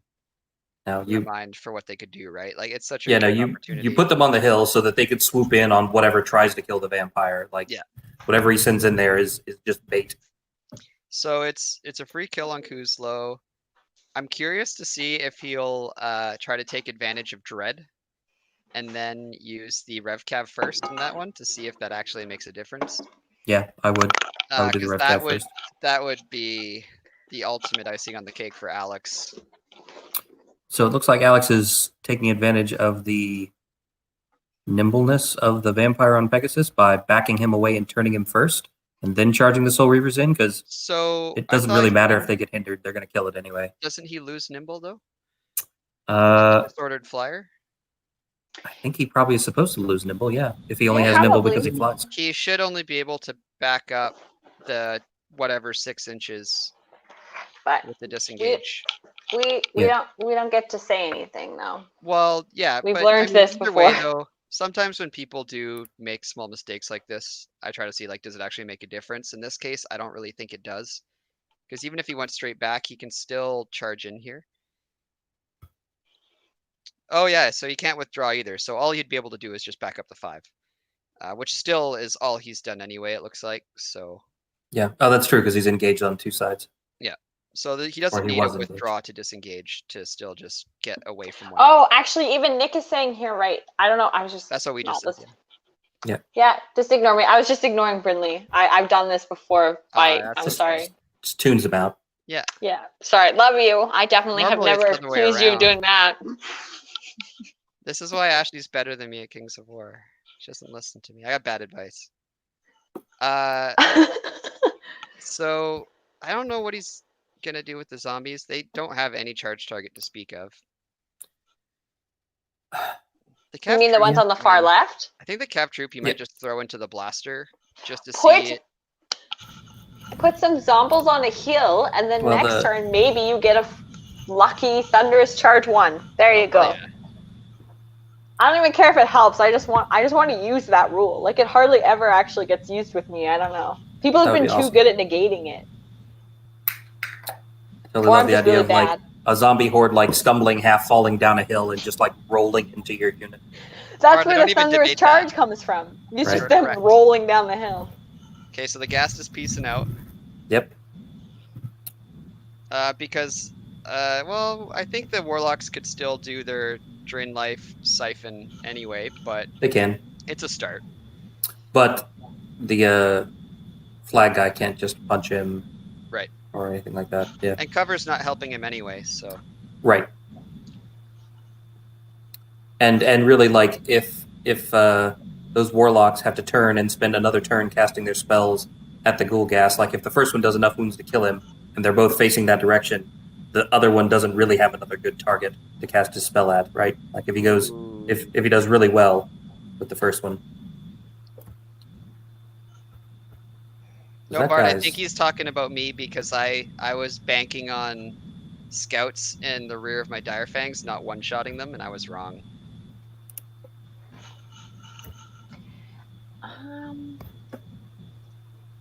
Interesting. I'm starting to learn from this tournament to just never trust dice anymore. So So you with never that know what's mistake- going to happen. With that mistake, the problem is Jeff can't really charge the vampire next turn with So anything. So he gets. Yeah, he's the, kind of got them out, like totally out of the way, where he probably wouldn't have been able to go anywhere, right? He still would have been sitting right there in the middle. I'm The curious problem that about I what. have with pivoting is that now he's facing the flank of many things, and he shouldn't be able to do that because that vampire lost nimble. Okay, where's my list of things to ask? Alex, why did you cheat? Yeah, well, at this He's point, I think That's how we win. Yeah, he just says sorry a lot, and then it's Sorry, fine, eh? right? I don't know Sorry. what what you're talking I about. disagree with that not having a game impact. Like that can have a huge impact right now. I think it could too, because like it's not just that he like got out of the way for, Yes. and that charge could have happened whether or not he moved. It's just that now he's in a much more advantageous position. With the Pegasus, yeah. Yeah. So Pegasus. Cheated, Pegasus, piece of shit. Yes. Just like Actually- underlined piece of shit 3 times. I didn't say this, Alex. Brinley did. Okay, so when we want to stay at your house for a tournament next time, Brinley can Hey, sleep now. outside. I wasn't cheering for Alex the whole time. I even wanted the Rebel to one-shot a zombie horde, so technically. I mean, not I don't care who completely you cheer for. Of course, you want to rabble to one short a zombie horde. That's just fun. awesome. It's awesome. So it looks like over there on the right side, his RevCav troop has disengaged and sidestepped towards the board edge from the rabble horde, and now he's trying to work out. Oh, he's doing a little cheeky charge with the Soul Reavers. Yeah, to not put them on the hill. But this is still interesting to me because if it fails, the Rabble can flank them. If he pulls this off correctly. Can they? Yeah. Won't they bump into the RevCav first and not be able to complete the charge? Mhm. I think you just pivot through I the think you just countercharge because you're still allowed to countercharge, and if the countercharge is a flank, I think you just do the flank. So the way I would look at it is you back up the blaster enough so that he has room to pivot. You would back up the Rabble an inch with your disengage and then just try to flank charge them as its own new charge. You pivot into the flank and then you could actually just wreck them. Which would also be another time I can cheer for Rabble, which is why I want it to happen. But Yeah. I don't like think maybe I've he's ever changed his mind on considered that, though. taking a rabble horde, but then again, like Brinley writes my list, so I haven't considered it very often. I actually put Rabble in my list. Well, I said a horde of rabble. Rabble are great. Rabble was one of those key factors for Patrick Zoro Yep. Allen's winning Masters list 4 years ago, and they still have that same role. They're fantastic for the points. Yeah. And the thing about the Rabble Horde is it's just a nerve block you can either use as chaff or you just throw it up a flank and just bide time, right? But yeah, so Steve, what I was referencing is if you disengage and declare a new charge, then you would start in the flank. And there goes the RevCap troop into the blaster, as we kind of expected. Because if it blows through that, then it puts it in good position to just stand in front of a Siegebreaker horde and keep it from doing anything useful for a turn. So I was the reading. only downside to that is that zombies then cannot. I guess I think it's in an FAQ that if you can't physically fit, you can always countercharge. But if that is the case, I don't know if you can combo charge it. That gets really messy. I don't know. So there's some discussion going on here in the comments about, so if he had left the Soul Reavers there up in the front, when you countercharge, does it have to be the same facing, like to go to that facing, or if he had wanted to take a flank charge, let's say that Soul Reavers hadn't popped the rabble, and it had been a flank charge for the rabble, to take that flank charge, would that count as a fresh charge and he wouldn't be able to move through everything, or would it count as a counter charge, in which case he would just be able to jump right in there? You can always pivot through any units as long as you clear them. It's not the issue.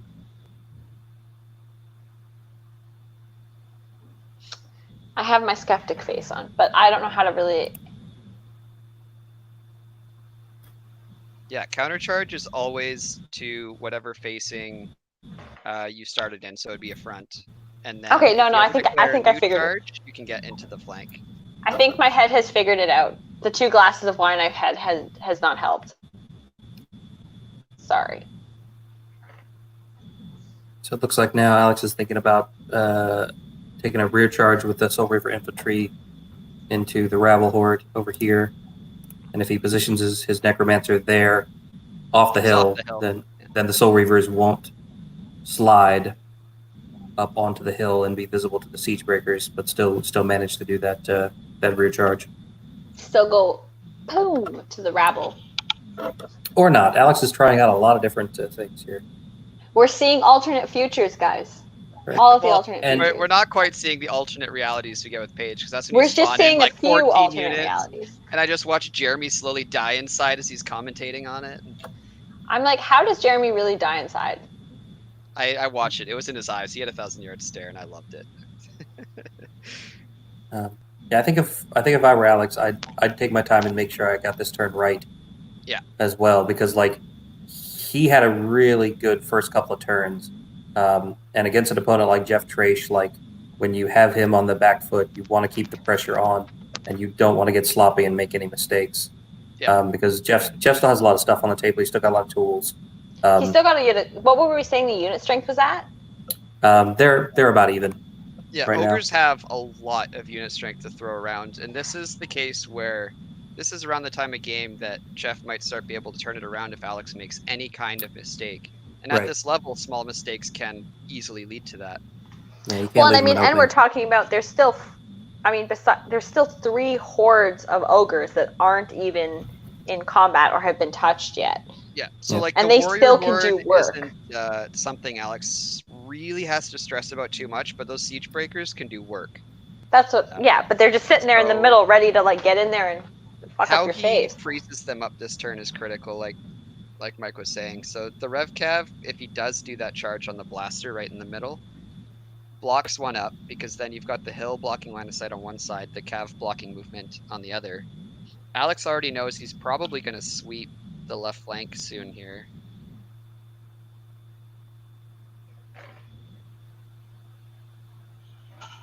The left flank, also known as the center. Yeah, for this game. I know, like, so I have the game open in Universal Battle on the computer in front of me here too, just to see better, and like I am zoomed in to like this much of the square. Like I don't need half the map. Right, like we can just ignore. There, like see, that's that, what I've got going on. You don't that need to know much of what's the going on the other side. We don't even need to see the catapults. They haven't done anything all game anyway.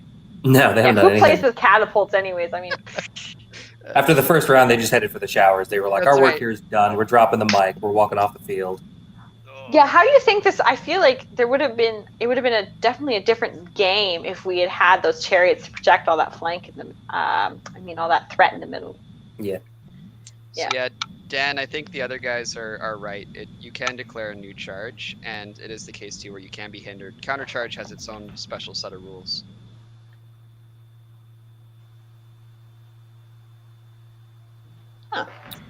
Thank you, people that know the rules better than me. So, I don't know if he can combo charge here. What, with the whites? Yeah. Yeah, they fly. So they'll just So pick up a They'll just turn. floop. well, that's the thing though, right? So he does that. He's overlapping a unit when he lands, which I thought you have to clear a unit when you land. So I don't know. I would think they would have to be nimble for that, but But you are nimble if you're flying. this is when I trust someone like Tom Mannis who knows the rules better than I do. But you are nimble if you're no. flying. If you say you have to be nimble, you can fly. No, you're not No. automatically nimble if you're They're flying. not. Whites It's are like not. that. Oh, whites aren't nimble fly. No, all the big heavy infantry that flies lost nimble. That's Oh, something right, they yeah. got rid of. Whites are just fly speed 7. Go fast. Which I'm not with everybody that say whites are OP. I don't think that they are actually. I think they're just right. So I don't like how they're kind of casually shifting all this stuff here, because yeah, this is just Yeah, I think he's still spitballing to try to decide what he Yeah. wants to do and in what order, because I I- think he just realized that if he charges the zombies in first and then the Rev Cav go in, that they'll nick the pond and be hindered, and he doesn't want that. So now he's got to go back and do it in the other order. Yeah. So then they countercharge, which they can just do So- whatever. it's not possible. He has to get the It's whites out. possible though. So do the whites then have to declare their charge first? No, He I would don't have to think the declare them at whites. the same time. The necromancer. can't you could even just get move in the Rev anyway. Cap. He could use the necromancer. You could just move the Rev Oh, he's Cap. just. It looks There. like he's just gonna sidestep. That Yeah. does it. That'll do it. Yeah. Well, And now that's he's fine. got. That works well. I think he's still got lots of opportunities to do other cool shit with the whites. Yeah, later. He can 'cause- still surge them 'cause- if he wants to. Yeah. But he doesn't need to. If he's going to move the Necromancer to keep the Soul Reaver infantry off the hill when they rear charge the rabble, like the rabble's dead anyway. And here comes that charge. Choosing to charge with the Soul Reavers into the rear. I am so shocked. Necromancer. He's using the Necromancer to block off where the Soul Reavers would be, so that they don't get on the hill. That's a good move. That's a smart Yeah. move. Because now he's not going to eat like 3 warlocks shooting lightning bolts and potentially a Siegebreaker the charge. whites in the front don't have the guarantee to kill that rabble horde either. It's not like zombies are going to contribute much, so Right. Yeah. that's actually maybe just an average. Yeah, no, this is a way better charge. Come on, Alex. Just go with it. Just go with it. No. Do it! Getting Alex. flashback. Oh! When did we talk about the vampire not being able to face the flank? Oh, I see. That He's was 2 turns ago. you Yeah. can't put him that close, then you won't be able to complete the charge, will you? I guess you can pivot all the way around corkscrew because you're an infantry unit. Okay, so he wanted to leave them a little bit further back, I think is the issue. So he had to undo it so he could put the necromancer further away from the further He's just away double from the checking hill. that because the necromancer's yielding, that if he was still too far up, he would actually go through it technically to line up in the middle. Yeah, no. Lining up in the middle. Oh, And- okay. And looking they- at maybe that's why he wanted them farther down so that it'd be more space for this charge to happen, to the combo charge to the front of the rabble. Nah, the widths are still the same, so it wouldn't matter. Looks like But he's it got looks like he's got enough space though. Yeah. Look at me Although, trying to be clever. actually, no, he wouldn't be able to do that. The RevCav would have had to start where they are now, so he wouldn't have actually had room to fit in there. So that's the thing that the FAQ clarified, right? Is you only do that. He Is would have there to be. anybody in the top 20 that is combining 3 Balefire catapults with Morgoth and a Lich with the Boomstick and Lightning Bolt 5? Because Lich with Boomstick and Lightning Bolt 5 would add 8 Lightning Bolts with 3 War Machines. All I Red heard and was blue. 6 kinds of cheese. Yeah, that's what I was gonna say. I'm like, all I hear is cheese. Do you like your cheese melted? Because that sounds like melted cheese. Okay. No, this is the 3 cheese special. What's the one where you gotta heat the cheese with a knife as you just slide a big slab off onto your food and it's all melted? Raclette, Yeah, that kind of cheese. That's what that is. Swiss. Yeah, it's delicious. If you've never seen someone what Brindley's talking about, it's like a half a wheel of cheese underneath a heat lamp, and then you pick up the whole half a wheel and take a knife and just scrape the top layer of melted Just a cheese. pile onto, of melted cheese on your some food. some potatoes or whatever. It's delightful. Oh, on potatoes. Brindley, can we have poutine? Putan. Putin. That's the accent. There you go. in Montreal. Okay, so Alex is Yeah. probably just about done. Yeah, I'm working waiting through for him to his- start his shooting phase here, but he keeps. balefire phase, please. I'm guessing he's trying to put the zombies and get them 50 on the hill to get some See? glorious thunderous charged zombies. Yes. I don't But he know can't. if that is 50 though. I think that's 50. You stay out of this. I want that thunderous one.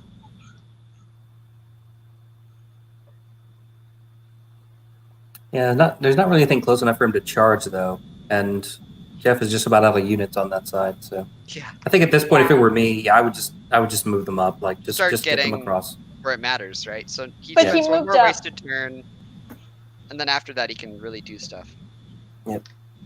I might be tempted at this point to like point the zombies towards the side of the table, kind of like angle them towards the side of the table where nothing is, and just run those 3 points that way. Just tell the zombies to head for the hills. Yeah, he's just starting shooting now. Woo! So catapults. Yeah, We're I on the guess top so. of 3, right? Yeah. We are top of 3. Wonder bars. So okay, so he's checking line of sight to see if he can actually see anything. I don't. Oh, you know Well, what? that's- He can see the warlock. You can see the warlock Yeah. because the zombies are not 50% on the hill, so he doesn't add the height of the hill to the height of the entire zombie. Oh, don't worry, Sam. I know that. No, putain, like, if you're gonna swear, but, like, in Quebec, they don't really use that, by the way. What, putain? No, like, they're saying, like, to say, like, fucking French, they don't really use that as much here. Hey, it's now not really. language, Ashley. I'm sorry. Was The only this a French chill- we know is un omelette du fromage, and we taught Jeremy that, and it's great. Okay, well, I know a touch more than that, but that's okay. I don't know that he Okay, has so now he's- shots. He can Not really. see the. No, he can't see them because the blaster's in the way. Because the blaster's Yeah, in the the way, blaster's height 3. and the hill's in the way, so I don't think he might not have shots with the center one. He might be able to see down the Ever. line. I think you can see That's down the the- line there, yeah. Yeah. So this one has a There's very one hit. clear shot, One What's hit up, rolls a buddy? 3, so that'll be Yeah. 3 hits. and vicious. That'll be 3 wounds. Yeah, it doesn't need it because those are warriors. It's piercing 2, so that's all. That should be 3 wounds. Warriors 2 are wounds. defense 5 though. Defense Oh, are 5. they? Yeah. Yeah. Okay. Yeah, then he should So- reroll that failure. Yeah. And he Okay, forgot to. Guess not. And he didn't shoot at the. And there are the warlock. double ones. Snakes. Where it So- didn't matter? Okay. Yeah, I'm like, use it there.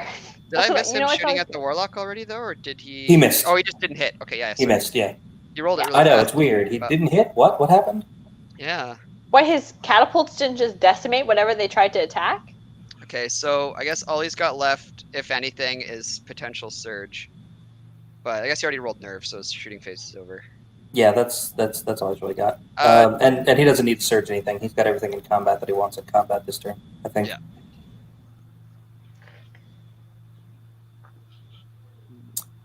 So Daniel, you have Traish is not winning yet. So far, the dice have been in the favor of Alex. He did take his time, Alex, this turn, but I have to so- say he made some good decisions down the right This flank is with the- spikes and the rep The cab red and cap in the flank. So he did do this first, so he is going to try to take advantage of dread. That's I a 12. I don't know what the extra 3 dice were. everything. That's their hits. Are they wavered? Oh, he shit. only got 3 hits? He only Oh got my 3 hits, Yeah. but then rolled a 12 for the nerve check, so still wavered them. Okay. Still wavered. Well, Oh, wow. Why not? wow. Okay. Oh, Uh-oh. okay. So this is big. Okay. And here's the 30 soul hits. He reaver. rolled 14 ones, Now okay? he's- That's That's still 26 hits. So Oh, crushing 2, Yes, but so it's he's only going to funny. need 2s here. 19. 19 wounds, so he's devastated if he does survive. And he does not. But that waiver was big right now. Like, that's the last of the fighting chance they actually had. Yep. Was maybe surviving and going into the Soul Weavers, but And that's just trying to over now. kill him, yeah. And he doesn't have to worry about a flank there anymore. So Mm-mm. It's not looking good. It's not No. a flank anyway, sir, but Yeah, it's So not. next up, we've got the Rev Cap on the Blaster. So they got 5 hits and 4 wounds. So he's only going to need a 6 to kill that. and that's Uh, nine. Once, but does he not have Inspiring Talisman there? Yeah, Oh, he and then he rolled double Does. sixes. And But double it's six 12. again. Again, twice in one round. Oh man. Woo! So we got a double ones and then 2 box Yeah. cards in a single turn. And like the double ones were in a place where no one is terribly concerned. This is And I think he's just checking to see what happens if he overruns. My guess is he'll just pivot because he's already right in his face, but you Yeah, never know. and he'll hopefully remember to life leech as well. Either that or he's also seeing like where can he force him to charge into, because these siege breakers are going to be hindered on their turn. So a front charge from hindered siege breakers doesn't actually have a guaranteed kill on this. No, Oh. he's gonna life leech 1, so he's gonna have 1 wound dash 14, right? And So- he One life wound. leeched here as well. He just didn't take it off yet, if he Right. remembers. Right. So that's a lot. The only thing he's got going for him is that Yeah, they there won't he be goes. expired. So I have a question. Do you think these dice are rolling this way? Did Alex put like maple syrup in his coffee this morning, or like how do you do this? I want these nerve rolls. Do we know where the back end for Universal Battle is hosted? Is it in a Canadian data center somewhere? I don't know. Well, considering my last game, I would say no. Well, maybe you shouldn't get rear charged, and then you wouldn't have a problem with that. Hey man, I was shook after a Huskarl regiment couldn't kill a Pegasus. Yeah, that's fair. So it looks like he's So moving it on to looks like the he's zombies and soul reavers on Rabble. Yep. You got to roll the zombies just to see what they do, just to see if they get the life leech So- some back or something. I guess he's testing his pivots already. Oh, that's just disrespect. Yeah, I don't know that I would do that. Now that's just pushing it. Hey, That's so where when you- I kill your unit, I'm gonna pivot like this, just so you know ahead of time. Well, he might be trying to work out which of those 2 combats against the Rabble hordes he should do first. that's because fair. Yeah. So it looks he like is he's gonna very- just like do this. And now he's changed his mind, right? Okay. Oh, so yes, he's doing what a smarter player than me does, which doesn't really say much, but okay. So the Rev Cav did 2 wounds, and the whites are hitting like a truck. Oh, okay, I only did 7 wounds. A lot of ones. Because that's a shit ton of ones, yeah. They still have brutal. They do.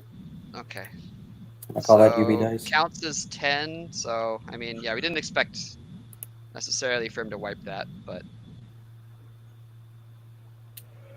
He does get to life leech. all right. And then we get the last combat of the turn.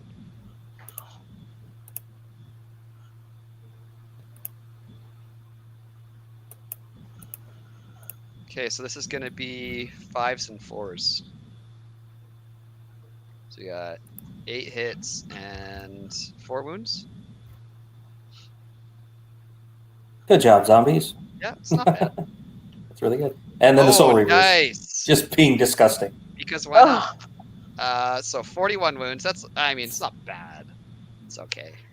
You know what? I gotta say, I thank Universal Battle for like this kind of Yeah. dice, because my baby hands trying to roll 75 dice, I would run out of clock time. I would time out. It's great when you get the 90 dice and you just get to see if I can do 60 wounds in a turn, because why not? the double ones right there would have been really fun. Oh man, yep. Not to wish anything bad upon Alex, of course, but I would like this game to. You know what? There's still a lot that could happen, you can say, with the siege breakers and all that stuff. I mean, he has hitting power, but he's not in a great place right now, Mr. Jeff. So that banner, that's despite all of the losses Jeff has suffered, right? 20 unit strength still. Still has 20 unit strength, I think. That Yeah, is, Yeah. yeah. four Ogres, man. hordes, Yeah. unless I'm counting wrong. Yeah, the zombies helped. They made sure if it weren't for those zombies, you probably would have lost that combat.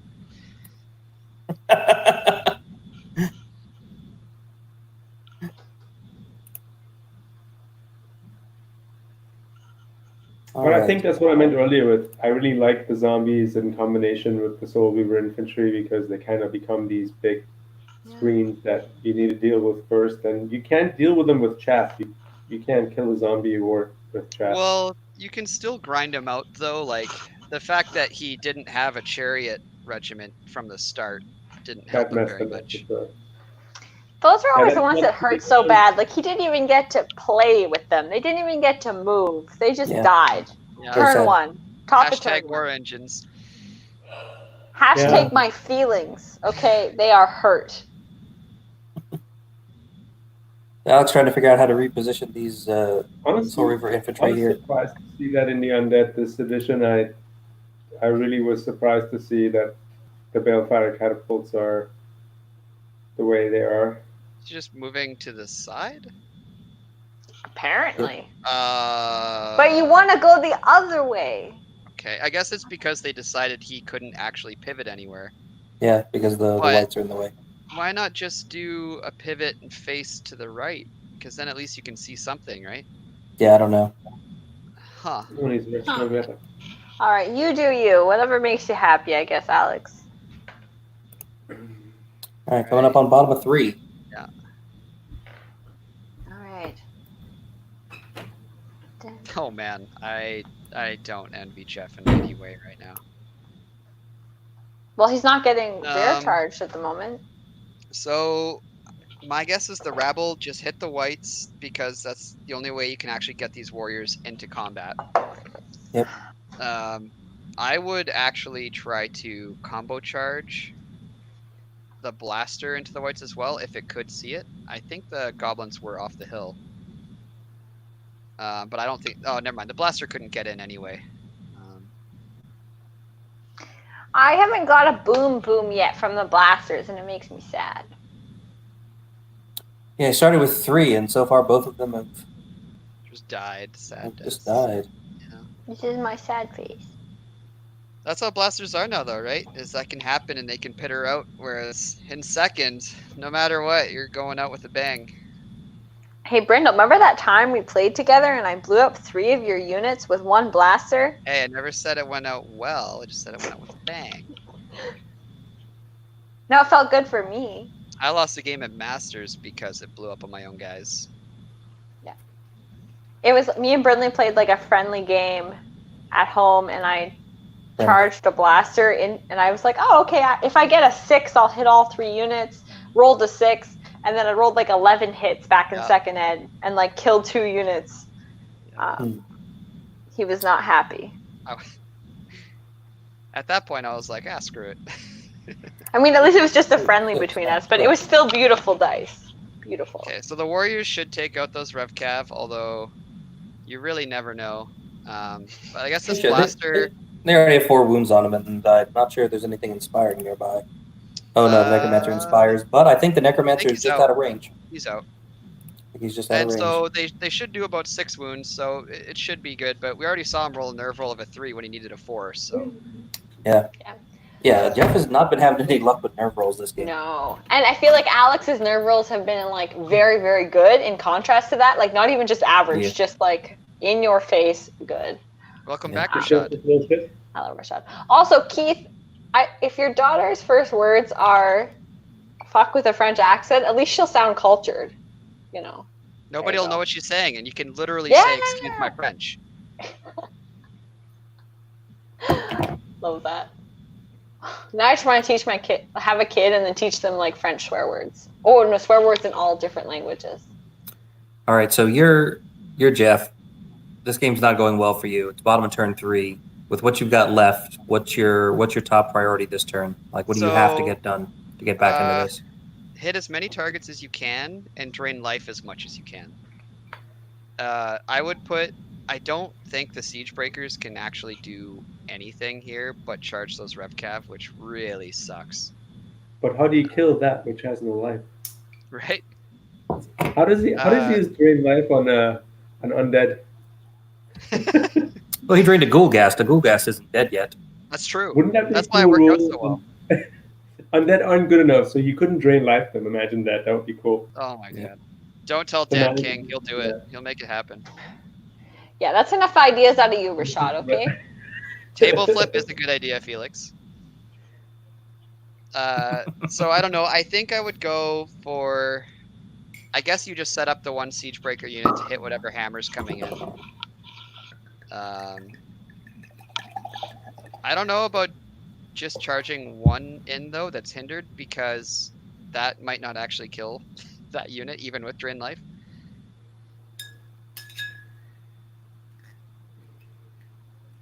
hear someone mixing a drink. Is someone mixing a drink? I feel like Rashad that. got some wine going.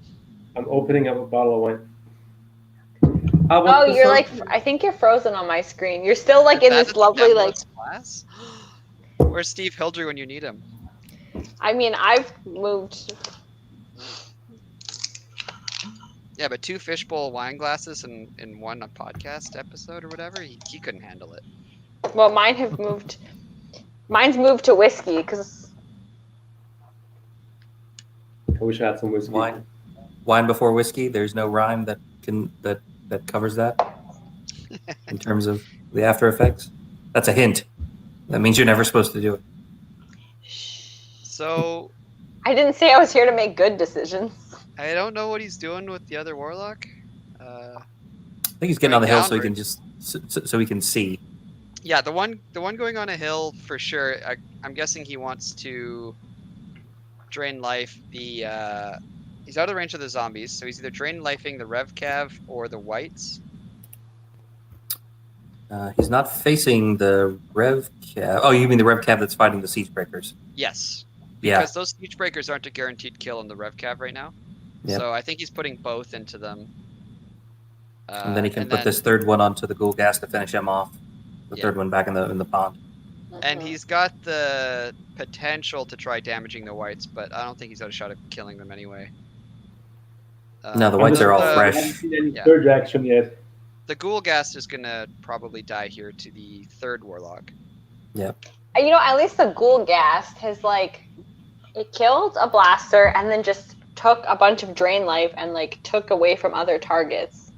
So this is something I was wondering if he would do. Is I wanted to see that Banner Bearer do a combo charge and just get up in there, because Flag Guy can tank like a boss, and he is the thickest small chaff in the game. Yep. Looks like he's trying to figure out what to do with him at the moment. He does have Bane Chant, so he could Bane Chant something. Is he fin trap? yeah, he's got loot. Yep. So he could Bane Chant the Siege Breakers that are going into the Rev Cav right there in front of them, give them a better shot of breaking them. But I don't know if that's the best use of him right now. I don't know. Jeff is in a really tight spot.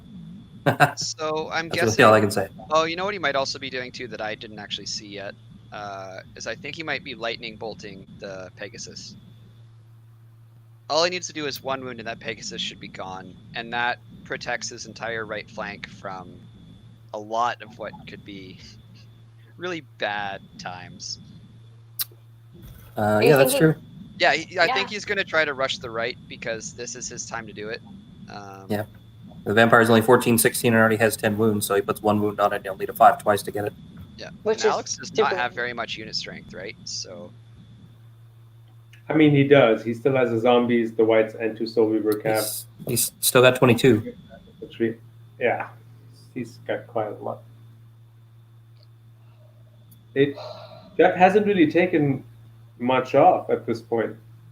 So No, because Alex has 22 Weird, I unit mean. strength left, and that's what Alex started with. Alex needs to be hasn't actually careful, lost any unit strength. He's gotta be Yeah, careful he still with where has he his puts 3 his Red Warlock. Cap troops. if he goes into terrain, he actually would give the Ghast cover, so that's why he backed up a bit. Oh, Wave yeah. last turn was huge. Oh man, these warriors. So I guess they can disengage and back up 3, and that at least buys him time, and potentially even hinders the Soul Reavers. Yeah, they're not going to care, though. No, but you never know, right? I mean, 4s is 4s. 4s are 4s. It's still, Yeah. still 25 dice, crushing 2. And I Still think out. the Rev Cav would also probably be another flank, but Yeah. actually, you know what? That might be a front at that point. No, but wouldn't it be 25 attacks, 4s and 3s? Yeah. Yeah. It's crush 2, right? Yeah. Yeah. Yeah, they don't care. They'll power enough through. hmm Yep, so just a couple more, possibly a couple more decisions for Jeff here. He has disengaged with those Ogre Warriors over there on the left from the Rev Cav troop that flank charged him last turn.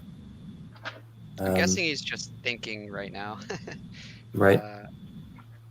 just like maybe how much he's going to back up.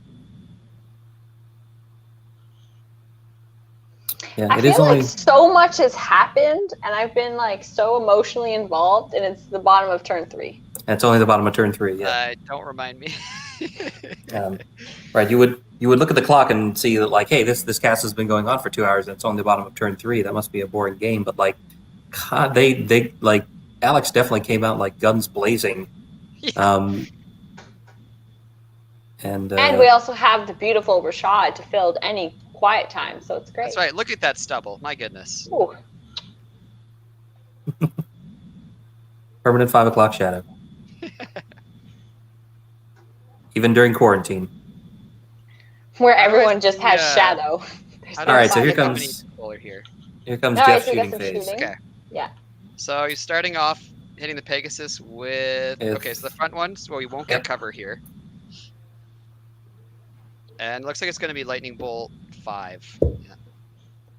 2 hits is enough. Man, As it's long good as he he- denied cover. 2 wounds. That's all he needed. Yep, converts both. So on that, he'll just need a 4 twice, which he has failed once. So. Yep.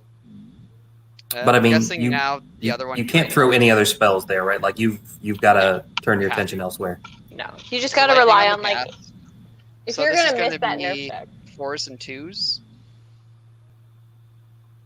So okay, 3 wounds.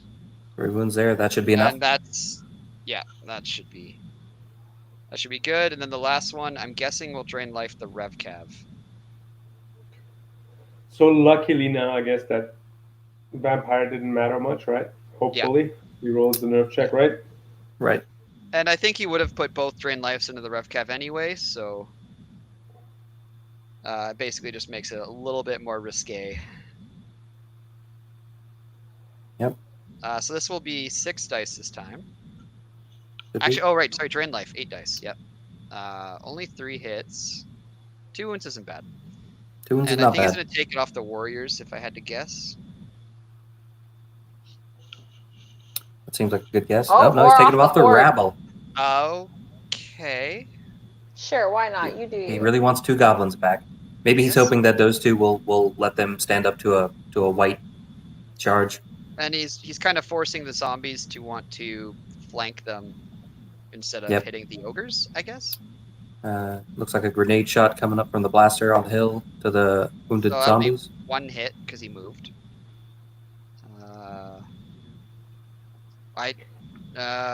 Wait, what? Is that any hits? No. No. Nothing. I'm Yeah, like, they don't I don't fives. know the rules now. I'm trying to read tiny font. Jeff hasn't rolled any combats yet, right? No. No, No, just still- still in his shooting phase. We haven't still even doing done shooting. nerf for shooting. So, I'm excited to see what's going to happen on the Ravcaf troop over there and how he's going to reform. Yeah. After, because the Soul Weavers are facing the center right now. They're not facing the right flank. The problem though is I think if he moves up at all, like let me check the range on this. He's No, I already. think they'll pivot What's the to speed phase. on whites? Are they speed 7? They're speed Yeah. 7, and Oh, that was so enough never to mind. pick up. That was enough to pick up the vamp on Pegasus, and that's going to be enough to pick up the Ghoulgast. So the whites Yep. can charge either Siegebreaker unit right now. Well, the thing with Actually, the sorry, white- they're out of range of the far one. They can only charge the one hitting the Rev Cav. Combat. so I think Yeah, there you Alex go. was playing with the Balefire catapults in mind, shooting the warriors next turn. I think that's why he turned the Soul Weavers the way he did. Because the Soul Weavers right now are facing the forest. They actually can't see much. Did he forget to reform them? That's what I meant. Is I was confused why he didn't just pivot them. All right, so this is He forgot to the reform them, yeah. rabble. So they got Yep. only 4 hits Oh. and 1 wound. Ouch. 1 wound. Well, Yeah, at least they sucks. ground the whites, and it's not just going to jump over them and hit something else. That would have been a disaster.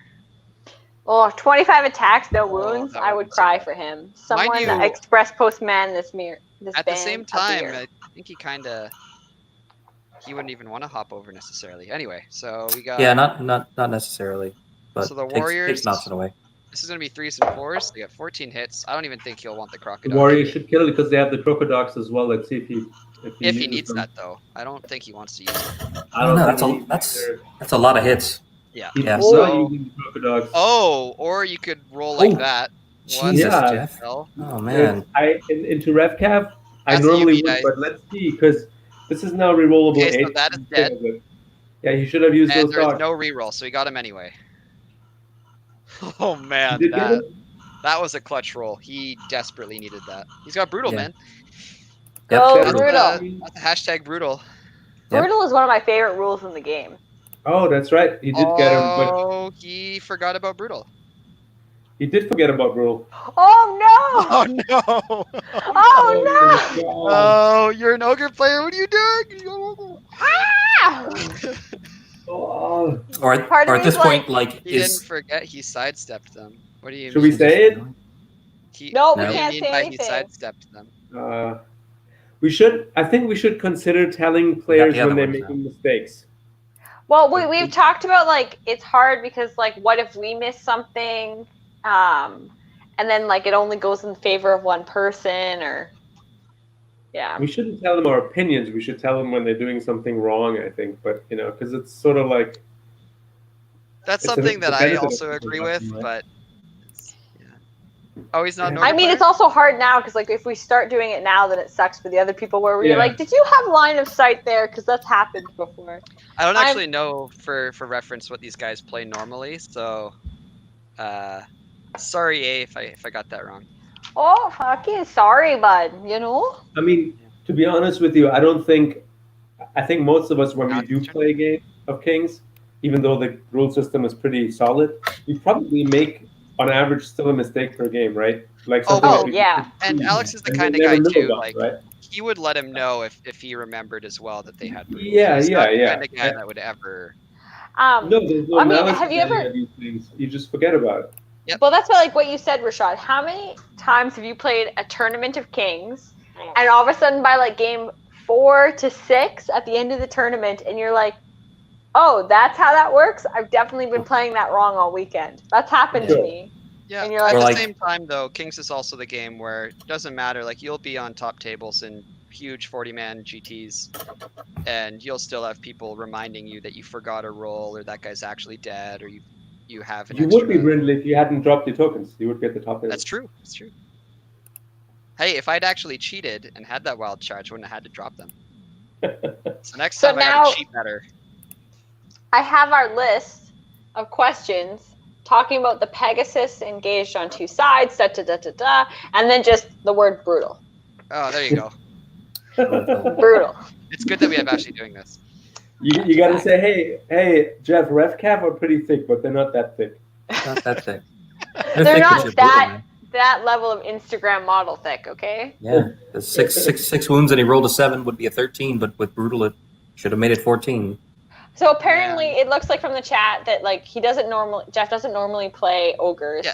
So that very much, as soon as they said that, I was like, okay, I get it, because Well, yeah, because neither does. It's not like it's Alex's. Alex normally plays rats, so it's not like brutal is a huge component in the whole army as well, right? Yeah, but I think Alex has been playing undead for Call to Arms, I think, right? well, the reason I think Alex would normally remember that is because he always plays against Steve MacArthur, who basically mains ogres.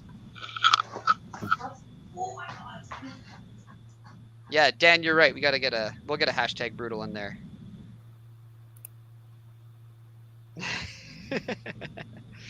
Mike's always a boss when it comes to these banners.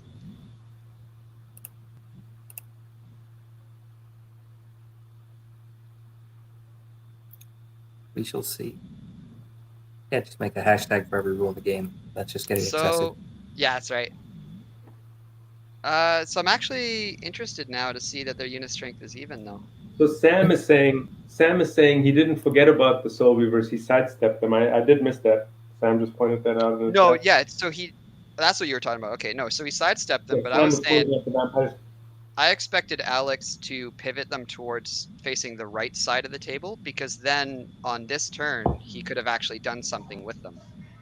For in this case, he would have been combo charging either the Ogre Warriors or the Rabble. I would like to see where they were, but I still don't understand the sidestep.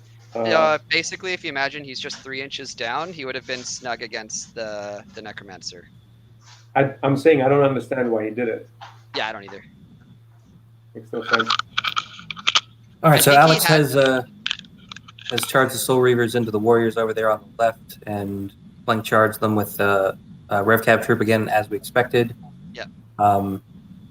It looks like he's just countercharging stuff over there on the hill on the right, and he charged the zombie horde into the flank of the rabble.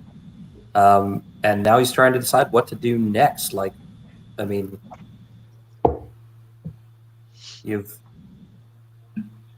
got him at the moment, right? So he has a shot lined up on the Ogre Warlock on the hill with either of the catapults in the right.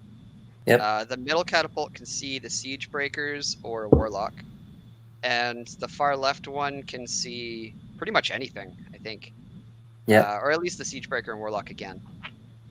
So I feel like if it were me at this point, if I were Alex, I would try to shoot at the Warlocks with all my catapults that I could, because getting rid of them removes his long-range lightning bolt threat.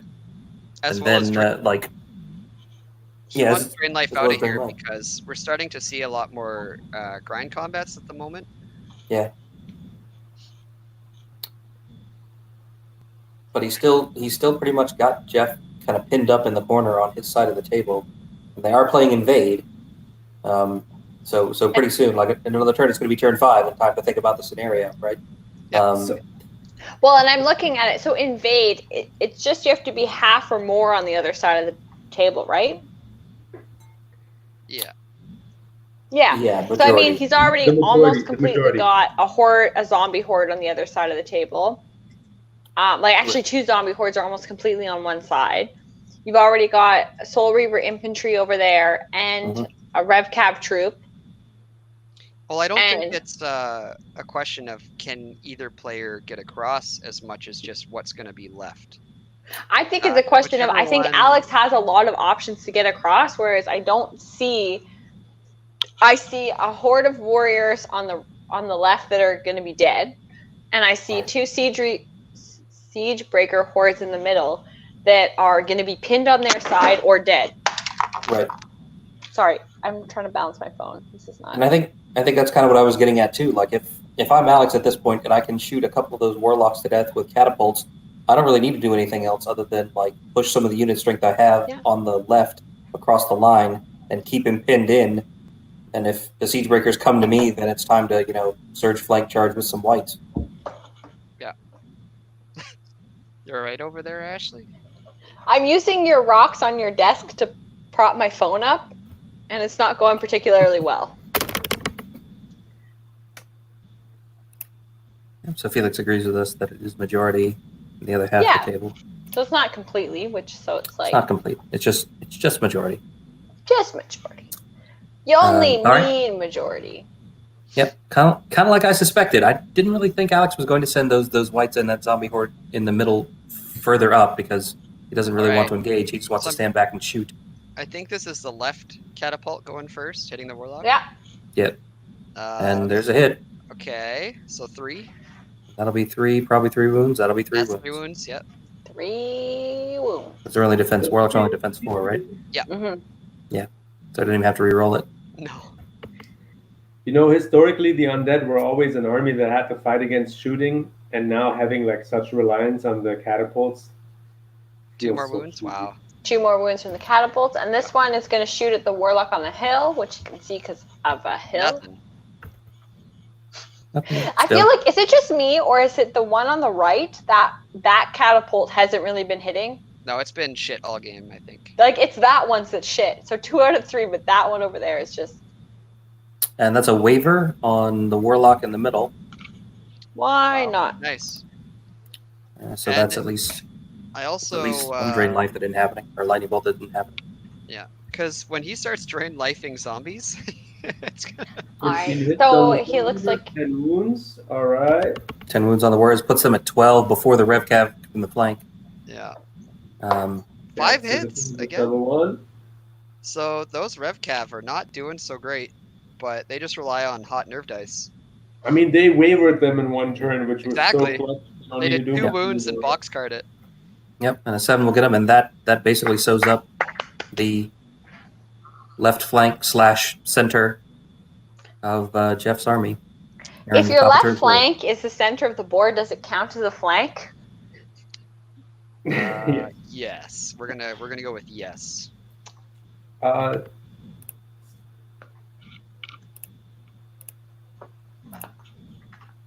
Is it much to say at this point, right? Yeah. It's just dice. The goblin player. It's just we're watching dice roll now. Okay, so this is the one decimated where we expect 20 maybe a units, wound or two. So okay, so he does 1 wound So far, all I see on the unit that should be dead. On a unit that should be dead. Yeah. A 10. Oh, super close to wavering. 1 off of wavering there. That would have been That. Yeah. stupid good. So here's the zombies in the flank. Hitting on 5. Still 18 hits. So they did 9 wounds. 9 wounds from zombies. Go zombies! And there's We going to be got what, golf 10 brains, 10 yeah. more wounds from whites. So that'll pick that unit up. Yep. yeah, 7. Zombros are amazing in this edition, especially in I think that's the as inspiring one-man. talisman. Now the It is inspiring not. talisman one is It's way in the wavered. back. Yeah. Okay, so let's see if he remembers to heal the Rev Cav as well. Okay. This turn. Yeah. So I don't know. The zombies here is a big deal. Because if he pivots and forces this big charge from the siege breakers, then he's up on the hill and he's eating hammers. Yeah. Yeah. And that's kind of what you want to do, right? You just want to turn the zombies all the way around. Like, yeah, throw everything you have at me, and then I'm going to hit you with double whites and soul reavers for whatever you send over here. So I'd expect him to, pivot maybe a bit further, because then he can move the whites up onto the hill potentially and still be safe. I don't think I'd want to move the whites up. I think I'd want to move them back. You over, want them there because, or sideways, that works too. Well, the warriors can corkscrew right now if he moves forward at all. Right. Yeah. So right now you definitely don't want to go forward. Yeah. Right now the sideways white or back. now threatening the flank of the warriors, but Yeah. And they're safe. They can't be charged by the warriors. nope. That's a perfect spot for them. Ooh, that's just a sexy spot. Okay, I don't care if that's inappropriate. That's a sexy spot. Don't listen to her, Keith. He'll get a blaster in the front, but that's not such a big deal because there's Soul Reaver infantry and another horde of whites waiting. And then the Soul Reaver infantry all the way over on the other side. So yeah, no. Ugh, this is a really, really bad situation for Jeff to be in. I don't know what you do at this point to pull this out. If you're him. Pick one unit that you say, Yeah. fuck you, Right. kill it, and then drink yourself to sleep, and then you're good. It's moral victory time, right? Exactly. I feel like that's where you get at.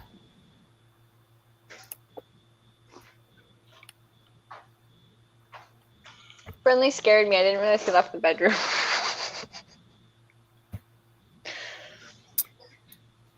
All right, so Rashad, you got an idea how you would, if you were Jeff, how you pull this out? No, I don't think there's pulling out at this point. I think yeah. Really, you got to there's ground the cheese in the whites. fridge. Yeah. You got to ground the whites with the blaster. Yep. Yeah. Which, I mean, doesn't help you a ton at the end of the day. Yeah, but what sucks now is like you don't really want to send siege breakers up onto the hill to kill zombies because then they're just going to get swarmed with hammers. Yeah. But you can't get into the scoring zone until they're out of the way. You just stand there. They're going to come down the hill at you and pin you in, and his hammers are going to move up. So. Yeah. And bonus, I get my boom boom. You might get a boom boom. I might get a boom boom. You know, the hills not being in deployment zones, the way we have been playing it all like as a community in the last, I want to say, what is that, like a year or so? Yep. The hills sort of like are playing a totally different role now as they're like blocking a lot of like the center, whereas they used to be used for shooting units. But like what it does to combat is those 2 siege breaker units didn't do anything the whole game, and they still don't see the juicy units that they really want to charge. Like they're looking at zombies right now. So what can Jeff really do? There's not much he can do. Well, unfortunately, both dice went against them, and then a couple of mistakes here and there. That it really sucks with that ref cap troop on the right flank. That is super Yep. unfortunate.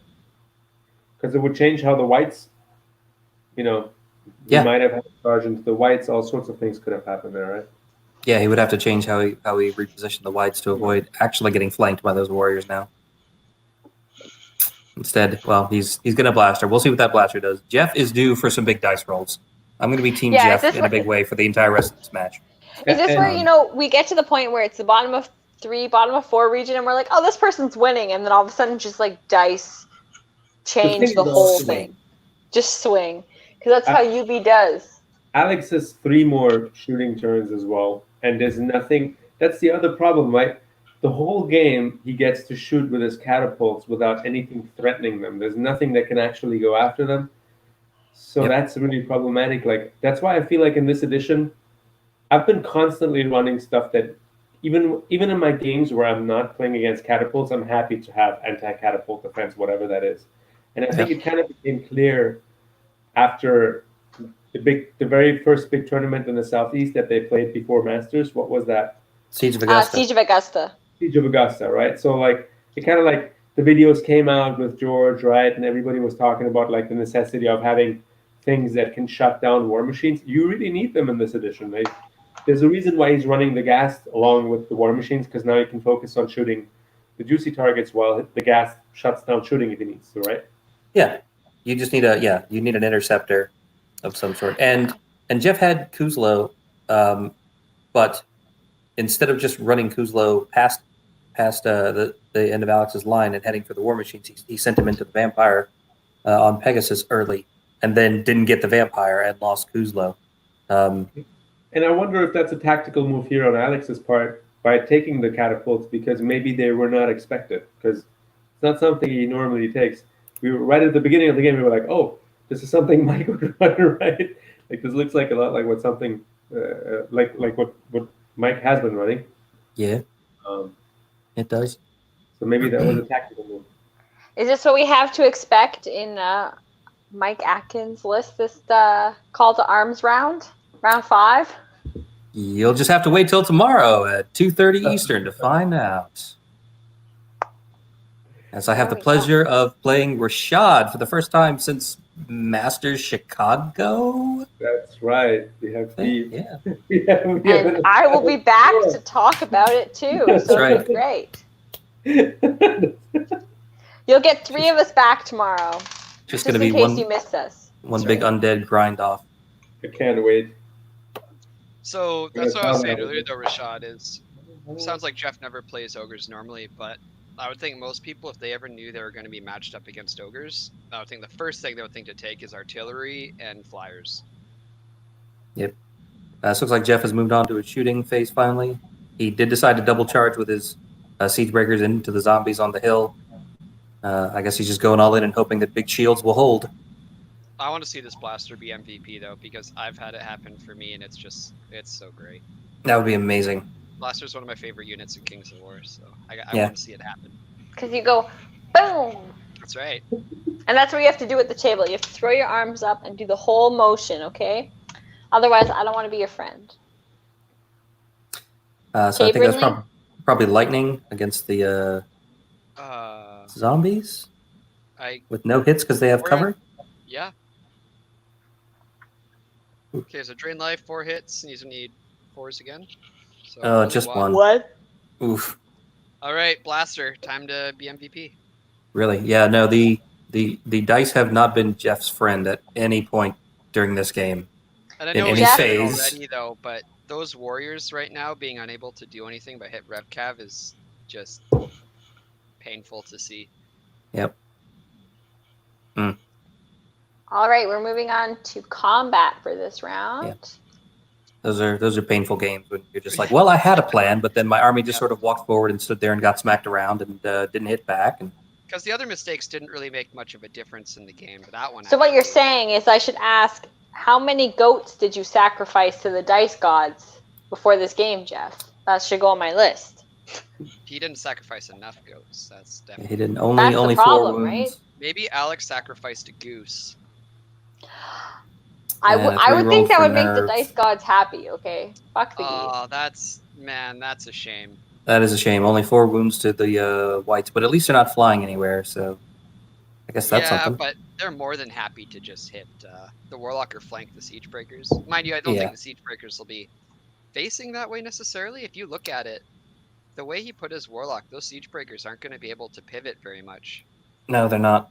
right? So I don't know if they're kinda- going to be able to get out of a flank charge there, No, to they be can't, honest. because they're either giving a flank to the whites or the other whites, Right. which is going Right. to be bad. But here's the Warriors on the RevCav troop. Wait, what? Oh, no, nerf check. Apparently, what happened? Why is the that's a unit 9. deleted? White's I'm so deleted on confused. 9. Yeah, that's wrong unit. Accidental Oh. deletion. Like, what happened?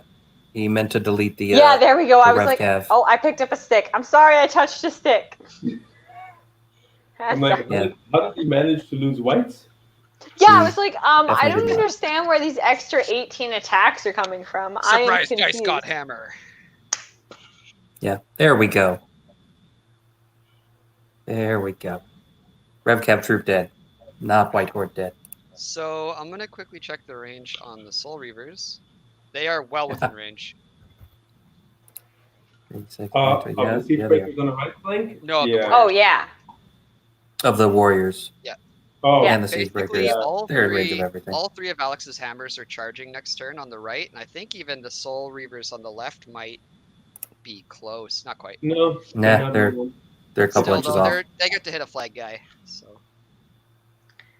are the Well, fuck zombies the in flag. charge range right now? The ones on the hill. The zombies? 3, 6. So they Yeah. are. They could. And that would be a flank charge with. Well, they'll probably end up in the pond, so they're not going to get their Thunderous. Also, Potentially. I haven't seen Alex do that yet. With did he charge the zombies into that unit? He did, right? Into what? I haven't seen him shoot in Surge yet, is what I was trying to say. No, he is not. No, I haven't seen that No. happen. And I would love to see But I mean, that. there hasn't been a lot of opportunities where that would have been advantageous Right. at this point, you know? That's the thing with whites, So- man. People say whites are so good and like as search targets too. The problem is, beat 7 I think nimble his doesn't only, necessarily get to the flanks easy. The only hope I see here for those Siege Breakers to not get flanked is for both of them to back up over 2 inches. Because they have to put everything in their front. Yeah. Yep. But that's And also they both defeating have the to go purpose. back. It's defeating the purpose of invade. They both have to get at least the 3. And even then it might not be enough, because it's hard to tell right now, like, the Warlocks are in the way a bit.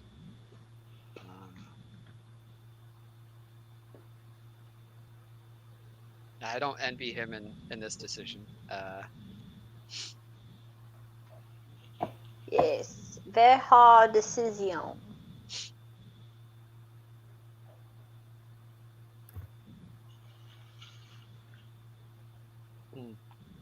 If the Warlock was even 1 inch further Okay, forward or miscounted. something, he would have been pretty safe from the flank at least. And then he would have been safe because he could just keep them where they are and keep everything, I guess, put the zombies up front. Oh, so he is rolling it. Okay.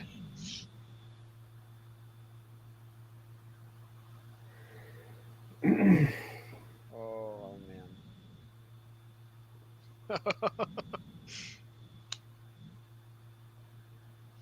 I am a concern. Yeah. So I think right now what he might be looking at is I think one horde goes further than the other one if he rolls a 3 as well. Which would mean... Yep. Well, actually, you know what? It might not matter because the whites wouldn't be able to see the far unit anyway. Although they could, I guess, surge in, potentially. Yeah. Interesting. Okay, so the Siege Breakers are going to be out of the zombie charge range.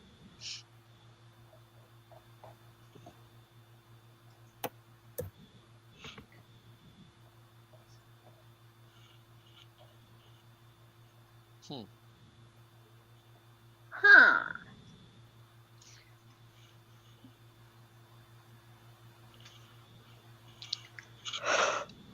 As long as Alex can kill 2 of those hordes next turn, I don't think he really has to worry too much at that point because he can easily trade. I don't think he'll have lots of space to just run his units over and not worry at all. Well, he's got 2 turns at least to just table them, and then you automatically. Yeah, you don't have to worry about the scenario if you table your opponent. Yeah, that's how this undead list plays, right?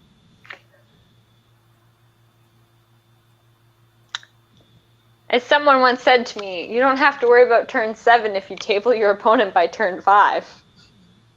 It's true. Yeah. That's the words Felix lives by, except it's more like the game just ends turn 4 every time, no matter what.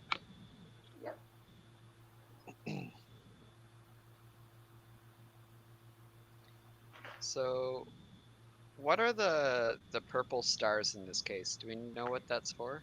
Magic, Brindle. Just mystery magic. Mystery purple stars? Oh no! Okay. No!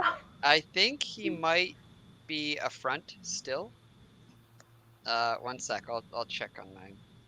So the whites are in a flank right now on those But they siege can't. breakers. Oh yeah, because they fly, right? So they can just hit the back, right? Well, they're not flying right now, so I think he is okay. Yeah, because I don't think he can fit the front side there. No. So obviously Jeff planned that. Rigged. All right, so we're on to Alex's 5. This is going to be one rough turn. Well, it could have been worse though. I don't know. My guess is I want to see him go for a surge on the flank, but I don't even know if he can. With the So whites. moving the red cat sideways, as we discussed before, in that genius move that makes space now for the Soul Weavers to charge into. What is it? Is that the banner bearer from earlier? No. Yeah, Yeah, it's you the got it, standard. Felix. Just get tabled. It's You don't have to worry the about it. standard, yeah, it's the army. It is The the banner standard. boy. The banner boy. Banner boy. I think the zombies are out of anything, right? They can't charge anything, but No, not after he backed up. the whites. So I'm interested to see what is he gonna do with the whites and the Soul Weavers right now. I think the best play for him here would be either trying to go for a surge. He can't do that. I think let's look at what he needs Alex to is shoot cheating first. again. What does he need to shoot first? Alex! Alex, you What? don't have fly. You're disordered. Cheating. Okay, remember, Brindle, you call him a cheater, I stay at his house, okay? Well, I mean, technically, the brutal thing wasn't him cheating. That was just both of them forgetting. Yeah, except for earlier when one he is- forgot that he lost Nimble because of Oh fly. yeah, right. The I'll write Pegasus that down, too. but so yeah, Are so we on that top of 5 now? Yeah, we're top of 5, and the whites are cheating, which is always the easiest way to win. If you cheat, you win. That's right. Because the So all whites of were my hit with the... thoughts for how Alex would do this turn are out the window now because I didn't know that would be possible. So I think it's just also worse. Like, people make... Oh, maybe they're catching it. No, maybe not. So Mike, you missed, like, so they charged the whites into the flank of those siege breakers, but they had been hit in combat, so they're disordered, so they would lose their fly. Yeah, they can't do that. No, exactly. So I feel like it sucks, like, when you don't realize something and then you, like, maybe cheat or misplay in the game. We'll say misplay, because I don't think anyone's doing this intentionally. Yeah, well, Dan's saying he thinks this is one that Alex would want to know. Yeah. At the same time, though, we already said we wouldn't interfere with the game at the start, right? So at a certain If we point, interfere when now, are you it's cherry picking. I think we should discuss this next time with the players before we start the cast. And like, say, do you want me to intervene if do you we? want us to say something? If you catch something, yeah, like something And if that's a both rules agree, discrepancy. we could do it, but right now we can't do it. No, and the other thing is, like, that's why I say misplay, because I feel like Alex isn't doing this in a malicious, like, I'm getting away with it. But I think that's, like, right? I feel like I've been in games where, like you you're said, saying, we've misplayed. They're saying Alex is going to feel bad if he gets away with that because then it's not. He will feel bad. He will feel bad later because we're going to tell him, hey, you made these mistakes. I think he much rather would have played it clean. But that's what I was saying. I was saying, you know, we've all misplayed. We've all leave it up misplayed. to Mike. I say the decision's up with Mike if he wants to. I think Alex is going to win this game whether he gets that flank charge or not. I think he does as well. To be honest, like, he could have just combo charged a siege breaker in the front with both white hordes, and that still blows through siege breakers. Yeah. All I was trying to say is we've all misplayed in our games before. It's just worse when you've done it on stream and there's like, it comes back to like, you can go back and watch it. And I Well, hope he's and- not embarrassed by it. Yeah, 'Cause like it's like, flipping your tokens or turning your back to someone. And we're sure there's no way those whites could have pivoted around that warlock. Yeah. Yeah, You, there was you no have an room. added opportunity now in being able to like have the game be cleaner. It's kind of like imagine watching a football game or a soccer game. Everybody's So- able to watch now. You see the mistake, but nobody's able to tell them. This It's sort of like is the you mean catapult like when I go shooting at watch the warlock. hockey and I yell at the yell at the refs because they're obviously wrong and I'm white, right? I like what over the Felix is saying. line. Felix has a Exactly. good point. Yeah, I You think don't have there was commentators that NHL kicking. yeah, there was one game where I told the player something because the player rolled D3s instead of D6s. That was That was different though. That was like they obviously missed the dice. Right. I think like And another one where I reminded them that there was a combat that they forgot to do, which they would have realized, but it would have been like 10 minutes further down the road, and they would have had to undo the whole turn to go back to do it. And like just for the sake of time, I was like, don't forget the thing. But Yeah. that's not really rules that they forgot. That's whole things they forgot to do. We So can also if consider there- a referee that's not part of the cast, just a referee. If there is Sort of- one bright Yeah, side that's what to they were it, saying I don't too. think Jeff will ever forget about Disordered or Brutal ever again. So it looks like the Soul Reavers picked up the Warriors. Yeah. Yeah, but I mean, Which- if you want Yeah, a I referee think- to watch your games at a tournament, you ask the TO to come watch it. You don't act Yeah. like we're not the Yeah. TOs for this Well, event. like Mike, I Right. think you could show. There's the comment Felix says. He says it perfectly well. Sports commentators don't talk to the teams if they get something wrong. Yeah. But there are refs on the field too. Yeah. They're just reffing their own game. It's independently So reffed. the Yeah, I whites don't know. do 22 I don't know. wounds, It's a hard balance. Siege breakers Yeah, to the it's very flank difficult and decision. kill them. Yeah. Yeah.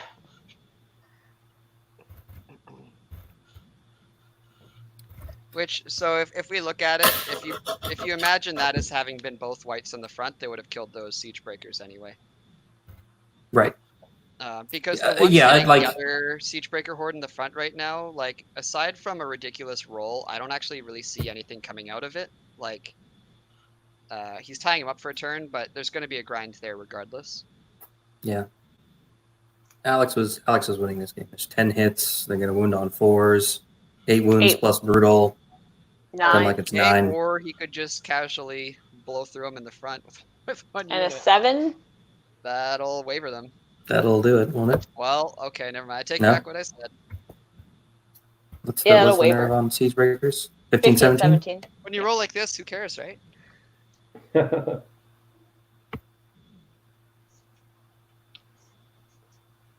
So this is the Soul Reavers on the left. Okay. On the poor flag guy. They do 14 wounds. Yep. Flag guys are tanky, but not that tanky. And an 11. 'Cause- come on. Because Alex's nerve rolls are on fire. Jesus. Your overrolls or he overruns a 4, so basically the warlocks are probably getting charged no matter which way they go now. Oof. Yup. That's the right word. This is the point where in a normal game we would have already just called it here. Like Yeah. when it's that stacked against you with dice and everything, it's rough.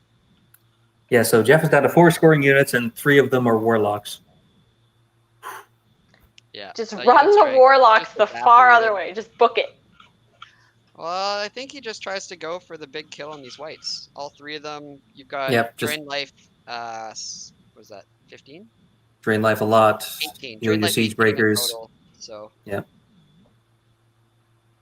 Drain The life for Soul all you're worth. Reavers Try to hit are- your siege breakers yeah. back up.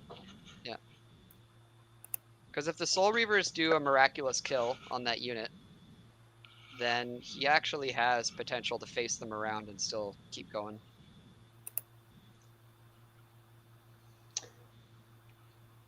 Bottom of turn 5, folks. Shooting. We got some shooting phase. He will be 3 drain life, so you might just roll all 3 of them together Yeah, I think so. Yeah, I feel like. just to see what So happens. we'd expect him to get around 5 wounds here, which If he gets hot, you never know. You might actually kill these guys. I think he's got a decent chance. Oh, he's rolling them one at a time. Ooh, added suspense. Just one wound out of the first one. It's up to 4. And whites are -17. You wrote a spirit bomb over there, Rashad? Sorry, it's Friday. I'm half drunk. Yeah, I definitely heard myself slur some words today. Sorry, folks. My bad. Not sure what he's pausing for here. I think he's having some face palm, slam head on the table. I was thinking it's suspense. Okay, he wants us to have the suspense. Oh. It's possible that he's like, nah, screw this. I'm going to do something else with these warlocks.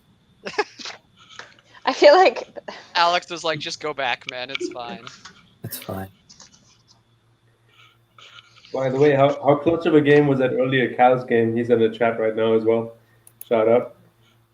How cool of a game was that to watch? I really enjoyed that, both the game and the commentating earlier. Which one? Cal Pool? Who's Kyle? Kyle versus Luis, I Sarah? don't know who Kyle Pool is. he's just mad because Kyle said that he can tune you out and enjoy the show. Okay. I saw it. Yeah.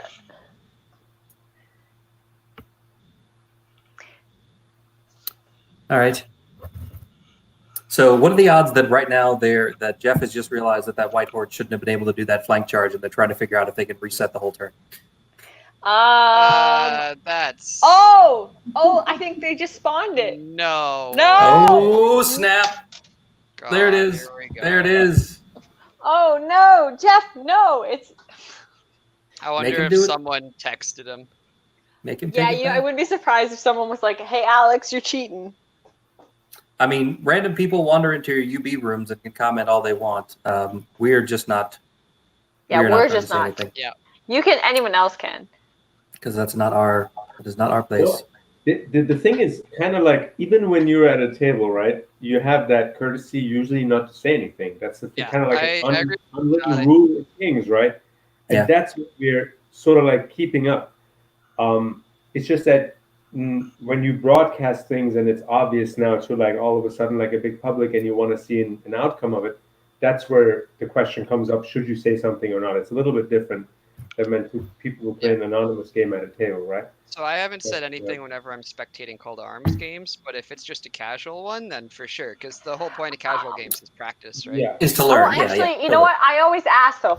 If I'm spectating a game that's, even if it's not Call to Arms, I'll be like, "Hey guys, I have a question," or "Did we miss this?" Or I think you missed something. Do you want me to mention it? And sometimes they say wait till the end of the turn, or etc. Yeah. Yeah. Yeah. I think we're doing the right thing here by just allowing. Yeah, for sure, the- right. Yeah. That's what we're doing. Is we were taking notes of any Right. mistakes we noticed in the game, Yeah. or stuff to ask. So yeah, so now those whites kind of can't charge, so they'll need to move and then get surged. And hey, we'll finally have a surge. But can they That- turn? They can't. They'd have to be. It's still going to be front, right? I don't. Oh, maybe there's enough flank. Is there? I don't think so. I think he's still going to land in the front. Well, now he'll have to get surged into the front because he's starting in the front. He Yeah. started in the front. He could just charge the front normally. Just Yeah. I don't think he needed to surge. there's no surge needed there. No, I think from his starting position he was in the flank, and that's why he flew I into the see. flank. That's what you mean. J'ai Right. compris. So he can't charge in the front because he's in the flank, but he can turn himself and move and get within an inch and then surge himself into the front, which is what he's going to have to do. And hopefully he'll remember to take those drain life wounds back off. Or they'll just take that as done, not roll it next turn when they redo it. Yeah. Well, makes sense. Let me flop this back up. We're actually still on top of 5. We're going back in time. I'm getting flashbacks, guys. I'm getting flashbacks to that one game. Poor Keith Randall. Making me update my banner because your units aren't all dead yet. Come on. There. Not dead yet.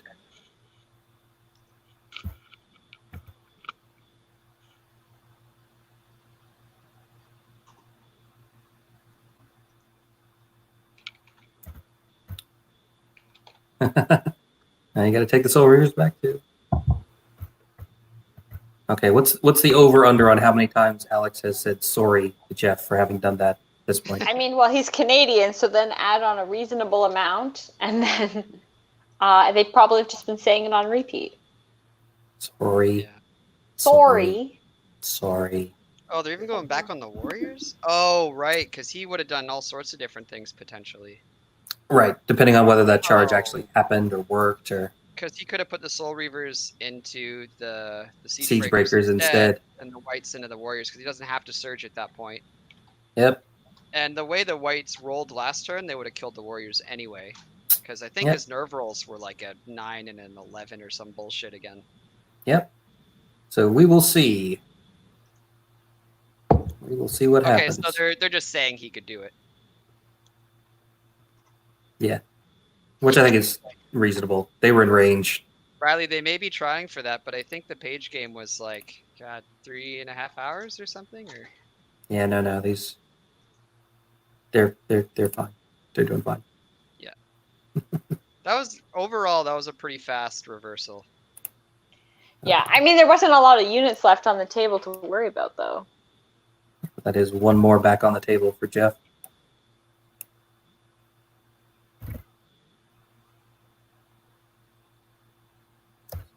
I'll update the banner to be accurate, and then we'll see if Alex actually picks these things up.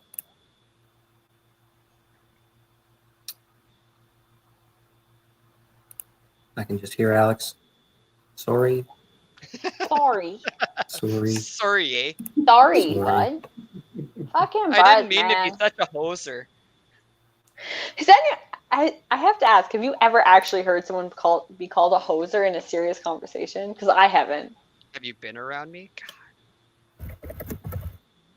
No? You should give an achievement award to like the one player that can play a whole tournament without using the undo button the whole game. It'd be a nice one, huh? Whoosh, whoosh, whoosh, whoosh, whoosh.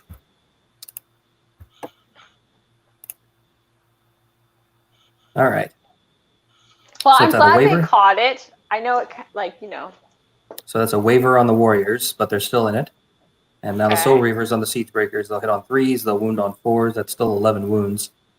And the whites still have their drain life damage on them. Oh, But a nerve roll of 3 means they will stick around Wow, Alex rolled under average for once. for the first time. yep. Oh, he's gonna be hating that. Why didn't they just go up and just use their rolls from before? Because Siege Breakers and Warriors have different defenses. Well, they do, but you still get Right. the same numbers, right? Because it tracks each individual die roll. Oh, yeah, that's So probably the true. wound roll would. Yeah, you still I'm hit on the trying- same I feel like that's just too much work, Brindley. You're asking too much, okay? Yeah, but it So- reduces the amount of how much you change the game, right? Is this going to be a 25-5? Is what I'm wondering right now. I like how Jeff's 5 again. That's fine. So what happened here? So the Warriors on the right are wavered. That's the skull. Are wavered. Yep. Okay. Yep. So it's just the Siege Breakers hitting back. Yep.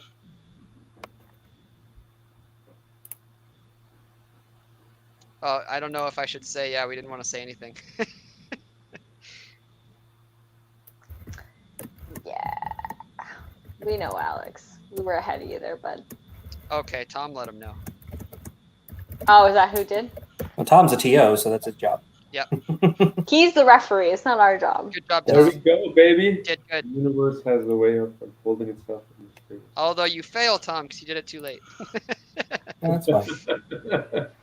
That's right. Okay. Well, I mean, he probably Well, that tuned is- out the game, took a That's nap, what came I'm back. doing, It's still turn 4, right? Big flex from Brindley there, telling one of the TOs of the tournament he's playing in that he failed. Sounds like I a don't- Brindley move. Just I don't saying. think I'd do that going into turn 6, into a round Tom's 6. literally but- winning the tournament while being TO. That's just impressive. He's got an all-star TO team working with him. That's right.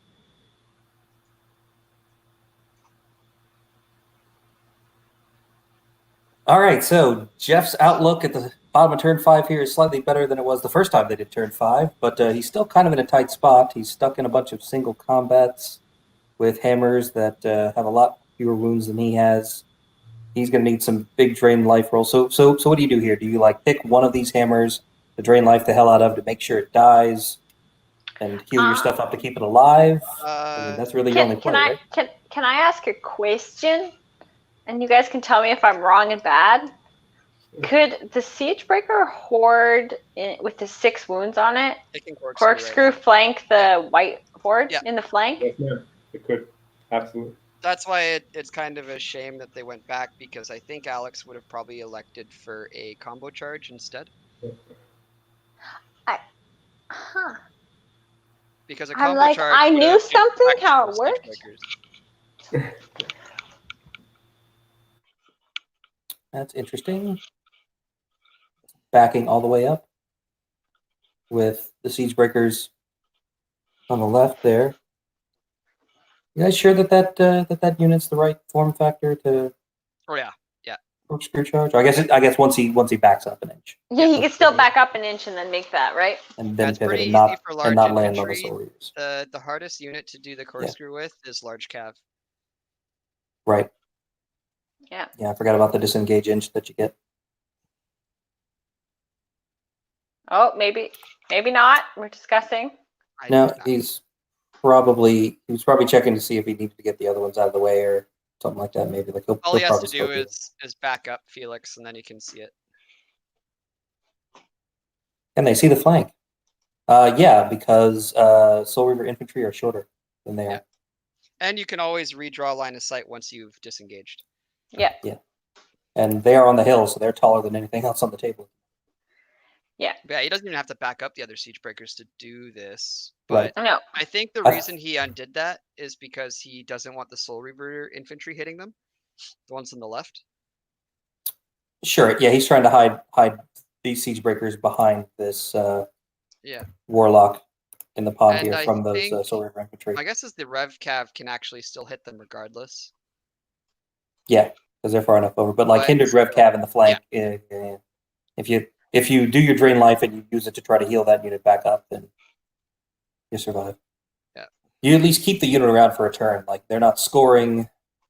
And this zombie horde over here on the hill is just going to keep walking towards the woods there and score. Yep.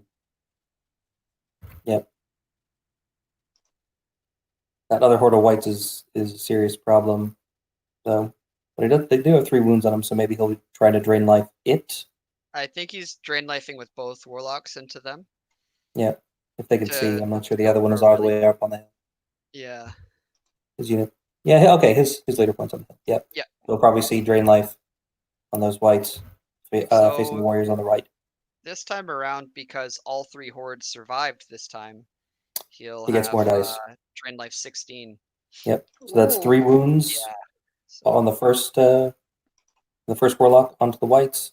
Let's see who he heals. Oh, right. There's one less because that guy's, I guess, too far away from the other horde.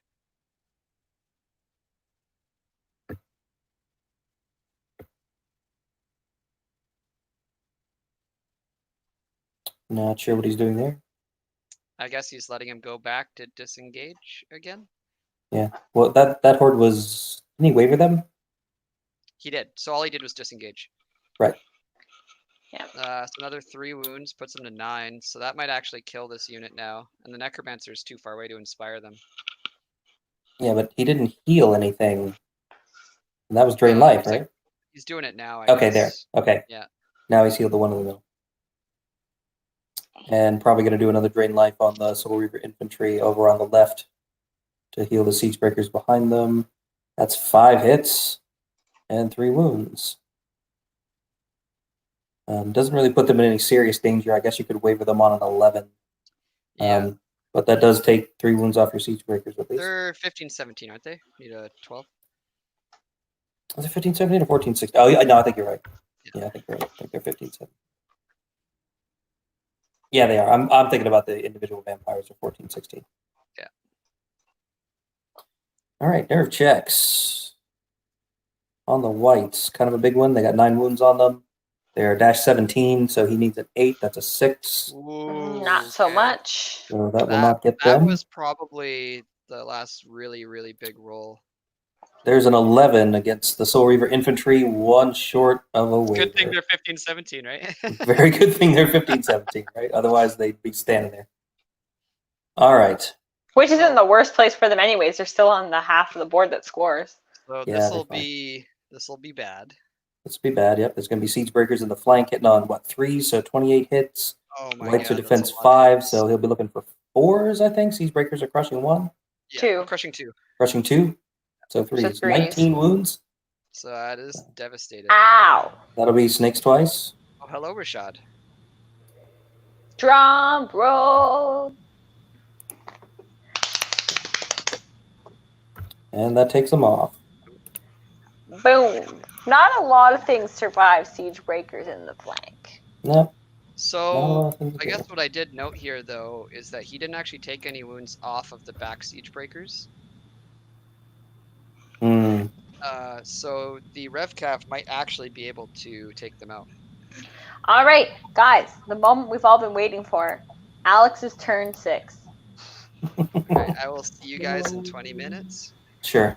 Now, this is easy. You just disengage with everything and shoot with catapults. Just let them clean it up. You're fine. You don't need to do And anything. then just be like catapults and VP. Peace out. So Yeah, but one unit thing to strength note wise, here, it is still pretty close. I don't know if Alex is going to catch this or if it is actually the case, but I think those Siege Breakers are off the hill. They look like they're more than 50 off the hill, so the Soul Reavers would actually get Thunderous against them. Oh, that's just fun. Yeah. Yeah. Yeah. So- I think That's you're right. just dirty. If I love it. Alex catches that, that is a big deal because wounding Siege Breakers on 3s is massive. And so it looks like maybe he's realized that he can charge the flank of the wounded Siege Breakers with those Revcav if he does it before he sends the Soul Reaver infantry in to get in their way. Because that'll be 5s and 4s. It's actually not a bad chance of doing, I don't know, like 4 wounds, and that's all you need with Ogres. Yep. And that's where's the inspiring guy? The inspiring guy still is going to inspire them because he's not really threatened by anything right now. Yeah. Man, At least they made the game way more interesting, right? right, by going back and fixing that little error. Yeah, like it does change a lot. It changed a lot. Like where we were looking the first time we went to bottom of 5 compared to the end of the second bottom of 5. Right. It was a So, huge difference. I'll definitely ask Alex if he doesn't catch the Thunderous. Yeah, Now, we'll see I what feel comes like it's like, so Alex, remember when you screwed up and the TO kind of came in? And then remember when your Pegasus forgot that it wasn't allowed to be nimble and you missed Thunderous? I feel just mean now. I feel like Well, too to much. be fair, the other player forgot Brutal, as well as those things too, because it's always somewhat part of both players, right? That's You true. help the other person The whenever you invention was can, great. but yeah.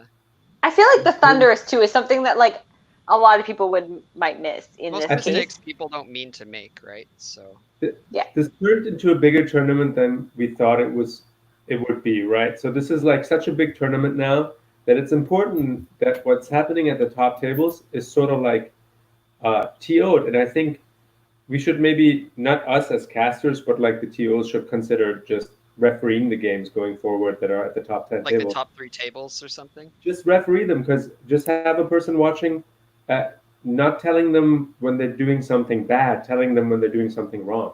Sure. Just Because there's a difference between making mistakes and making, like, significant rule errors. Yeah, would say. sometimes you don't see things, and that's Oh unforgivable.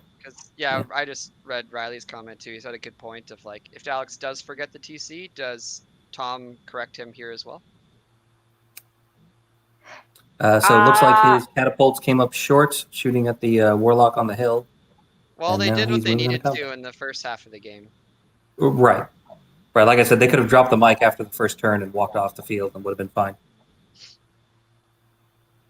I feel like missing something like Brutal or Thunder Charge on a hill is different than, like, completely disregarding the fact that you couldn't make a This fly is- charge. The whites got 14 hits and did 11 woons. 11 wounds, man. and then he rolled a 5 and an 11 for nerve So- again. Yeah. Good grief, So boy. they did. He needed that last turn. So those whites are just happy to be alive, though. Yeah, really.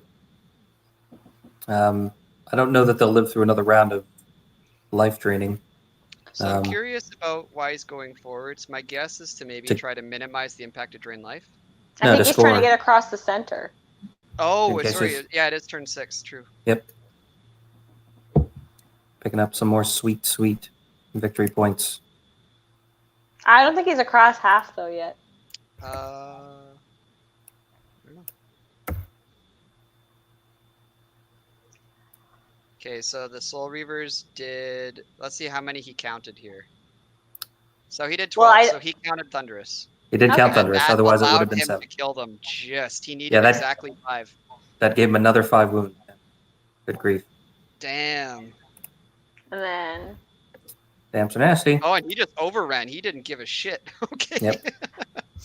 That is that's a ballsy play, but all right.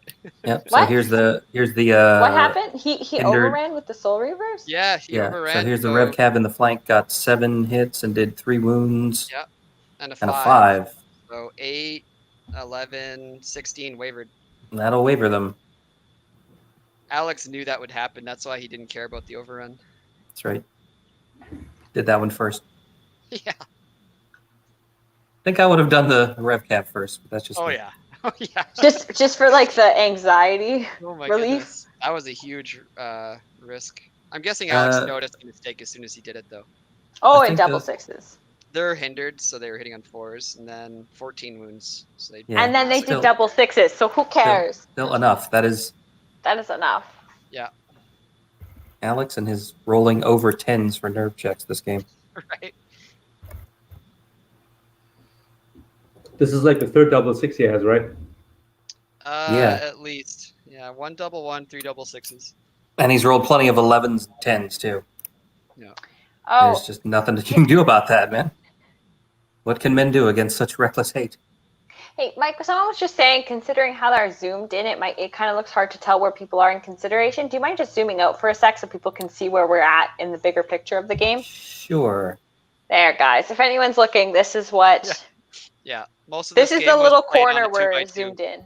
Yeah. Yeah. We're just zoomed in to the 2x2 for ease. And for those that weren't here at the start of the game, there are actually 3 catapults at the top of the map. Yeah, we can zoom back in if you want, Mike. I just wanted to show people, like, yes, it's really a thing. We're there.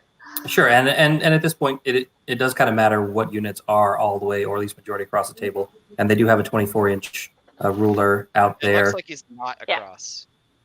I think he's not across with the whites, but he's across with everything else. Then Yeah. again, that's also the unit that's most likely to die right now, so Yeah, Right. but then so what? It's not across. Everything else is. No, that's what I So mean. there's He your- doesn't care if he loses it, though, either No. way. Right, And it's not if it scoring. doesn't, then bonus. All the other units are healthy, high nerve, they don't care. So that would be 4 scoring Just units. going straight to shooting. Yeah. Yeah. There's nothing to do. Like your other units wavered. Oh, you got strain life. And that's 2 wounds. In the first one. Gets them up to what, 10? Yeah. So that will be a 7 as it stands now. Twice. Twice this time, yeah. Which, as I'm sure Nick Williams or Paige Neo would tell us, is not good odds. And no more wounds from the second one. Okay, well then, now it's really not. Once again, right? Even all the way to the bottom of turn 6, the dice are still not Yeah. doing Jeff any favors. Sorry, Jeff. Someone expedite Yep. this man a beer. The 9 will get them, but the 4 will not. Yeah. And here's the roll for 7, There is and a they turn get a seven. turn 7. Unfortunately for Jeff. But we've that already is not played what he wanted. 7 rounds. One more round of shooting. One more round, God. This is called the cleanup round. Right, this is Oh, where we see if we Is can this table a it. flank charge from the Soul Reaver Infantry? Oh, I mean, no, it wasn't. He could, but He could, but he doesn't need to. Yeah. They're already as good as dead. You just turn the whites and fly them across the table and see if they'll I'd even live. expect him to actually charge the Warlock on the bottom. Because if you look at it, if he kills that Warlock, all he has to do is shift down maybe an inch, and he's already over the half. Even if he doesn't kill it. Sure. Yeah, he could do that and just catapult the other one. Yeah. Because that's also more likely to keep that hammer alive, right? If he just does this, then it's not actually that likely. Yeah, he should turn and land an inch away and surge into that lower Warlock to at least keep it from drain lifing him and to life leech one back. And even if it fails, he's still across, so it's not. He's still across, right? And then just try to catapult the hell out of the other one. Yeah.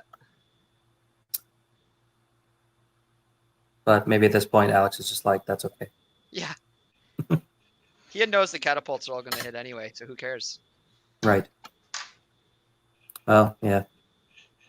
If they're really on fire, I guess they could pick up both. Warlocks are 12, 14. I mean, but hitting on 3s, wounding on 2s, he'll just massacre one if he does hit it. Sure, yeah. So no hits. No hits. Okay. And on to combat. Great. That's okay. Probably didn't need the extra points there. He's probably getting plenty out of this game as it is. Yeah. Yeah, well, it's basically, you get each point for a scoring unit, so he's already got at least 4, and he'd have 5 if the whites survive, but... Right, which is a max. It's probably not going to happen, I don't think. Yeah, and Ogre Warlocks are 135 points or 115 points, so... Cool. And there's a 7, a 9, a 9, and a 7 for the nerve check. That's just abusive. We'll take off his last unit. Yikes.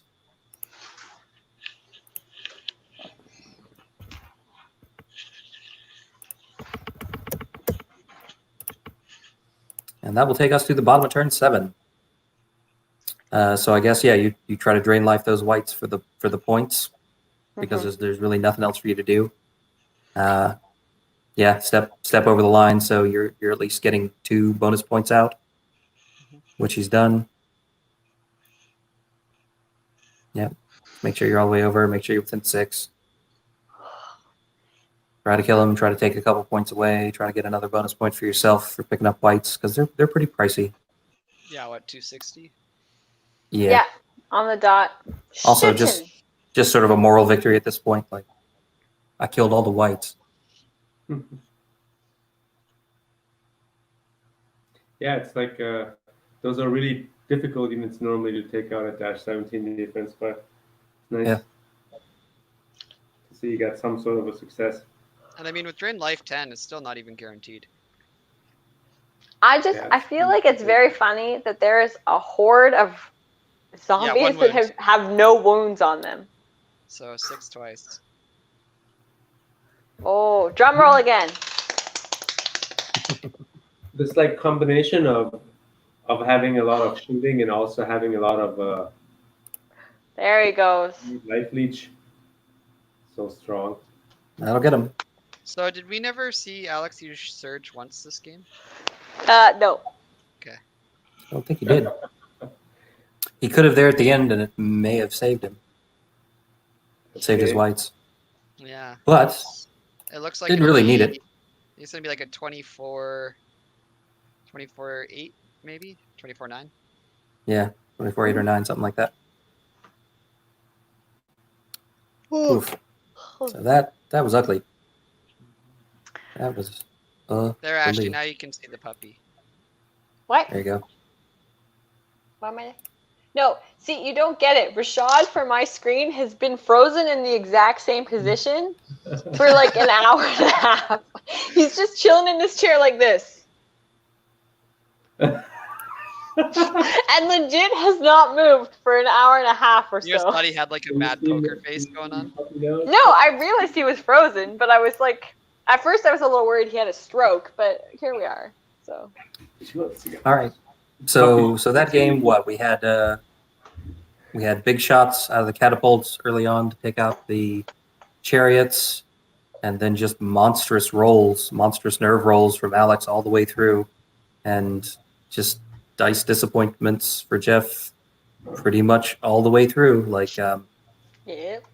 tactically, I don't know that Jeff necessarily did anything wrong. He just couldn't get anything to work for him. And he just kept trying to react, but like everything he tried just seemed to not work. I don't know. That's rough. Poor guy. I mean, I can't really think of any like obvious mistakes outside of the brutal thing. Sure. The early Like- mistake of exposing the rabble to the rev calf that came into the flank. It Yeah. sort of like opened up everything for Alex. That was one key moment where I thought Jeff made a mistake. Other than that, I didn't really see one. He went second, which is a problem against a shooting army. With artillery is a Three big problem. catapults are shooting, right? Yep. What are you trying to say, Sam? I'm gonna lose tomorrow, so you don't have to worry about it. I mean, hey, Jeff? are they saying like they Hey, need the Canadians to lose? If you need Canadians to lose, but we're part of the UK No, that's Commonwealth. because he's in Spain, right? So Oh Spain, yeah, Spain got knocked out of top spot by Canada. Jeff? Hey, how are you? That Hey, was. Jack. How are you doing? That was rough.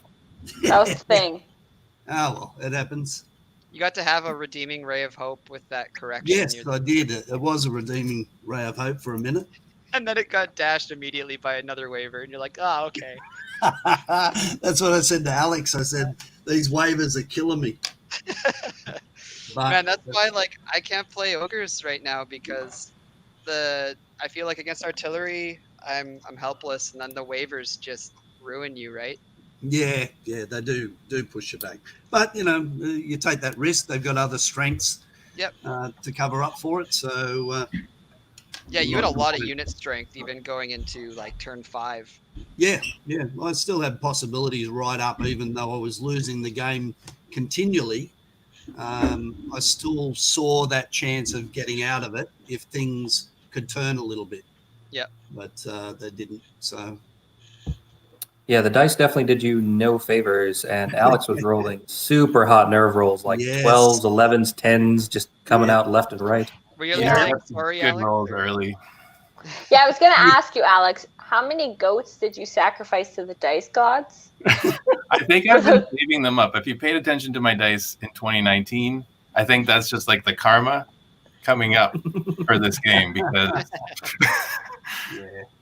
It's all been leading up to this round 5 match on this online tournament. one game okay? was good dice, and then I was like, yeah, you So- still played it well, Alex. Anyway, you deserve the win. Yeah. well, There now was- I was just saying to Jeff, now we're even. Yeah. We gotta have a rematch. Yeah, like it was definitely a fun game to watch. Tactically, we felt like you guys both played really solid tactical games and made good decisions, but like the dice just were clearly with Alex the whole game. But thanks for letting us watch. That was fun. Did we have? I think we maybe had a couple of questions that we wanted to ask you guys. Yeah. I So- appreciate Tom and Keith for texting me about the disordered whites. Yeah, Well, we had a big the only discussion thing- about whether or not, like, okay, should we tell them, but we're impartial, right? Yeah. Yeah. I think it There was was tough to also remember. Normally, I'd an say no, you instance. don't say anything. It's my fault if I miss it. Well, there was also an instance where like a Pegasus that was wounded took its nimble pivot and backed up, and it wouldn't have been nimble anymore because it would have lost nimble when it was disordered. But There. It didn't end up changing anything. No, but he died. No. then. He died. Right, it died anyway. Right. No, No, it died I- anyways. And you I could have think I was charged too around it shattered that anyway. it was still alive. So Yeah, it was hindered either way, I think. So And then You, the other guys- one, the other big thing that we noticed that we considered maybe, or like having a TO come in, was the warriors hit the rev cav on the right, but we're one under killing them. But ogres are brutal, see, so I that don't. rev cav troop would have been dead. Which One would turn. You would have been in the flank of the have whites blown next the turn. whole game open potentially. There So that you was the go. one where we're like, oh no. We're all like, but Yeah. brutal. That was See, I where like don't- I was asking if Jeff had played ogres much before. No, but they were saying you no. haven't, so that happens No. for sure. Yeah, about 3 years ago, I played them in a tournament. So, Yeah. Yeah, look, I was trying to get a practice game last night with them just to run over the rules with someone who does play ogres normally. But then my daughter got locked out of a house, No. and her and the grandchild were stuck. So I took them in, and it was just mayhem. And my friend who was going to play, he had dramas. So, no excuses, but you guys still did great. Like, it was a really well played No, game. it was still a fun game to watch. The way And you that had the some dice giant were balls going, playing Alex Cross with a list that you haven't played much before. That's pretty good. Yeah, it was Yeah, fun. 'cause I've been using this list more or less without the catapults the entire tournament, so I have a few games of practice with it. So I have to say, those Right. catapults, turn one, goodbye Yeah. chariots. Oh my gosh. I was Yeah. like, I just want one thing that's height 4, turn 1, and then he's like, chariots. I'm like, excellent. Yeah, as soon as you took them off, I thought, geez, I should have put them behind the forest. Yeah. Yeah, well, but you would have killed something else, so it doesn't really matter. No, True. I don't think that was like a tactical mistake. I think that was just hot catapults. Just Yeah, I dice. think we were talking about how like late game they kind of just petered they did away. But, nothing. like, turn At 1, that point, 2, you don't care, turn- right? Yeah, Yeah, I was just like, you want them early. Yeah, turn you definitely 1, want them 2, early. 3. And that's the thing is it adds that pressure early. Taking off a hammer was pretty huge. Yeah. Yep. And it gave you a huge speed advantage too, because at that point, like you were faster than him basically all across the table. Exactly. I give props to the host Mike Adkins and your masters list for a little inspiration. That's what I was thinking.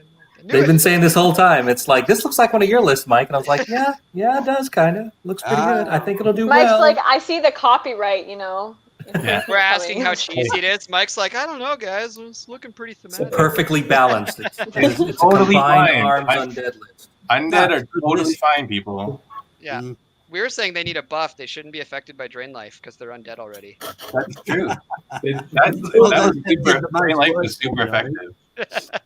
Ogre I don't know. Warlock. We were talking about them, like the zombies being on the hill at one point. We're like, if they charge off this, they'll get thunderous. And we were like, well, isn't that just a bunch of like zombies, like bones rolling down a hill? Because like, how do they get thunder? I'm getting Game Or of just Thrones. rolling vibe. off. A little just more rolling. momentum. So coming up tomorrow, early at 9:30 a.m. British time, we're gonna have Ben Johnson versus Paul Brown, which I think is table 2 of the tournament. Yeah. And then at 2:30 in the afternoon Eastern time, you'll get to see me and Rashad going at each other. I'm guessing it's going to be undead on undead. Cheese on Turn to cheese. destroy. All cheese on cheese. Morgoth on Morgoth. Rainbow Probably. Trident Yeah. Realms. I'm ready for cheese. Right. people Yeah, didn't right. Morgoth. It's going to be You funny. don't- It's You don't going to need be more funny when we to both win. show up. That's right. You don't need Morgoth there? Yeah, it's going to be funny when we both show up with Trident Realms to try to counter each other, and then we're like, oh, crap, nobody's going to kill anything. Okay. Everybody's ensnared. It sucks. So big thanks to Alex and Jeff for letting us look over your shoulders while you play. That was a great game. Thanks, guys. Apologies for turn 2. That's my MO, is like a 2-hour turn 2. So thanks for watching. No problem. My last Congrats thing you to said is anything wrong? Yeah, well, That's okay. That's all right. Congrats to Alex for winning, and good luck to both of you in the last round of the tournament. Thank you. I'd like to thank Ashley and Brindley and Rashad for hanging out with me and talking about the match this evening. And everybody at home for watching. I hope you've all enjoyed this match. We'll be back tomorrow bright and early, and then a little later on in the afternoon. And then we've got another match coming up on Sunday for you guys. So we'll keep you entertained all weekend right here. Till next time, I'm Mike Atkins saying you guys stay safe out there, and we'll see you next time on Dash 28 Live. thank you.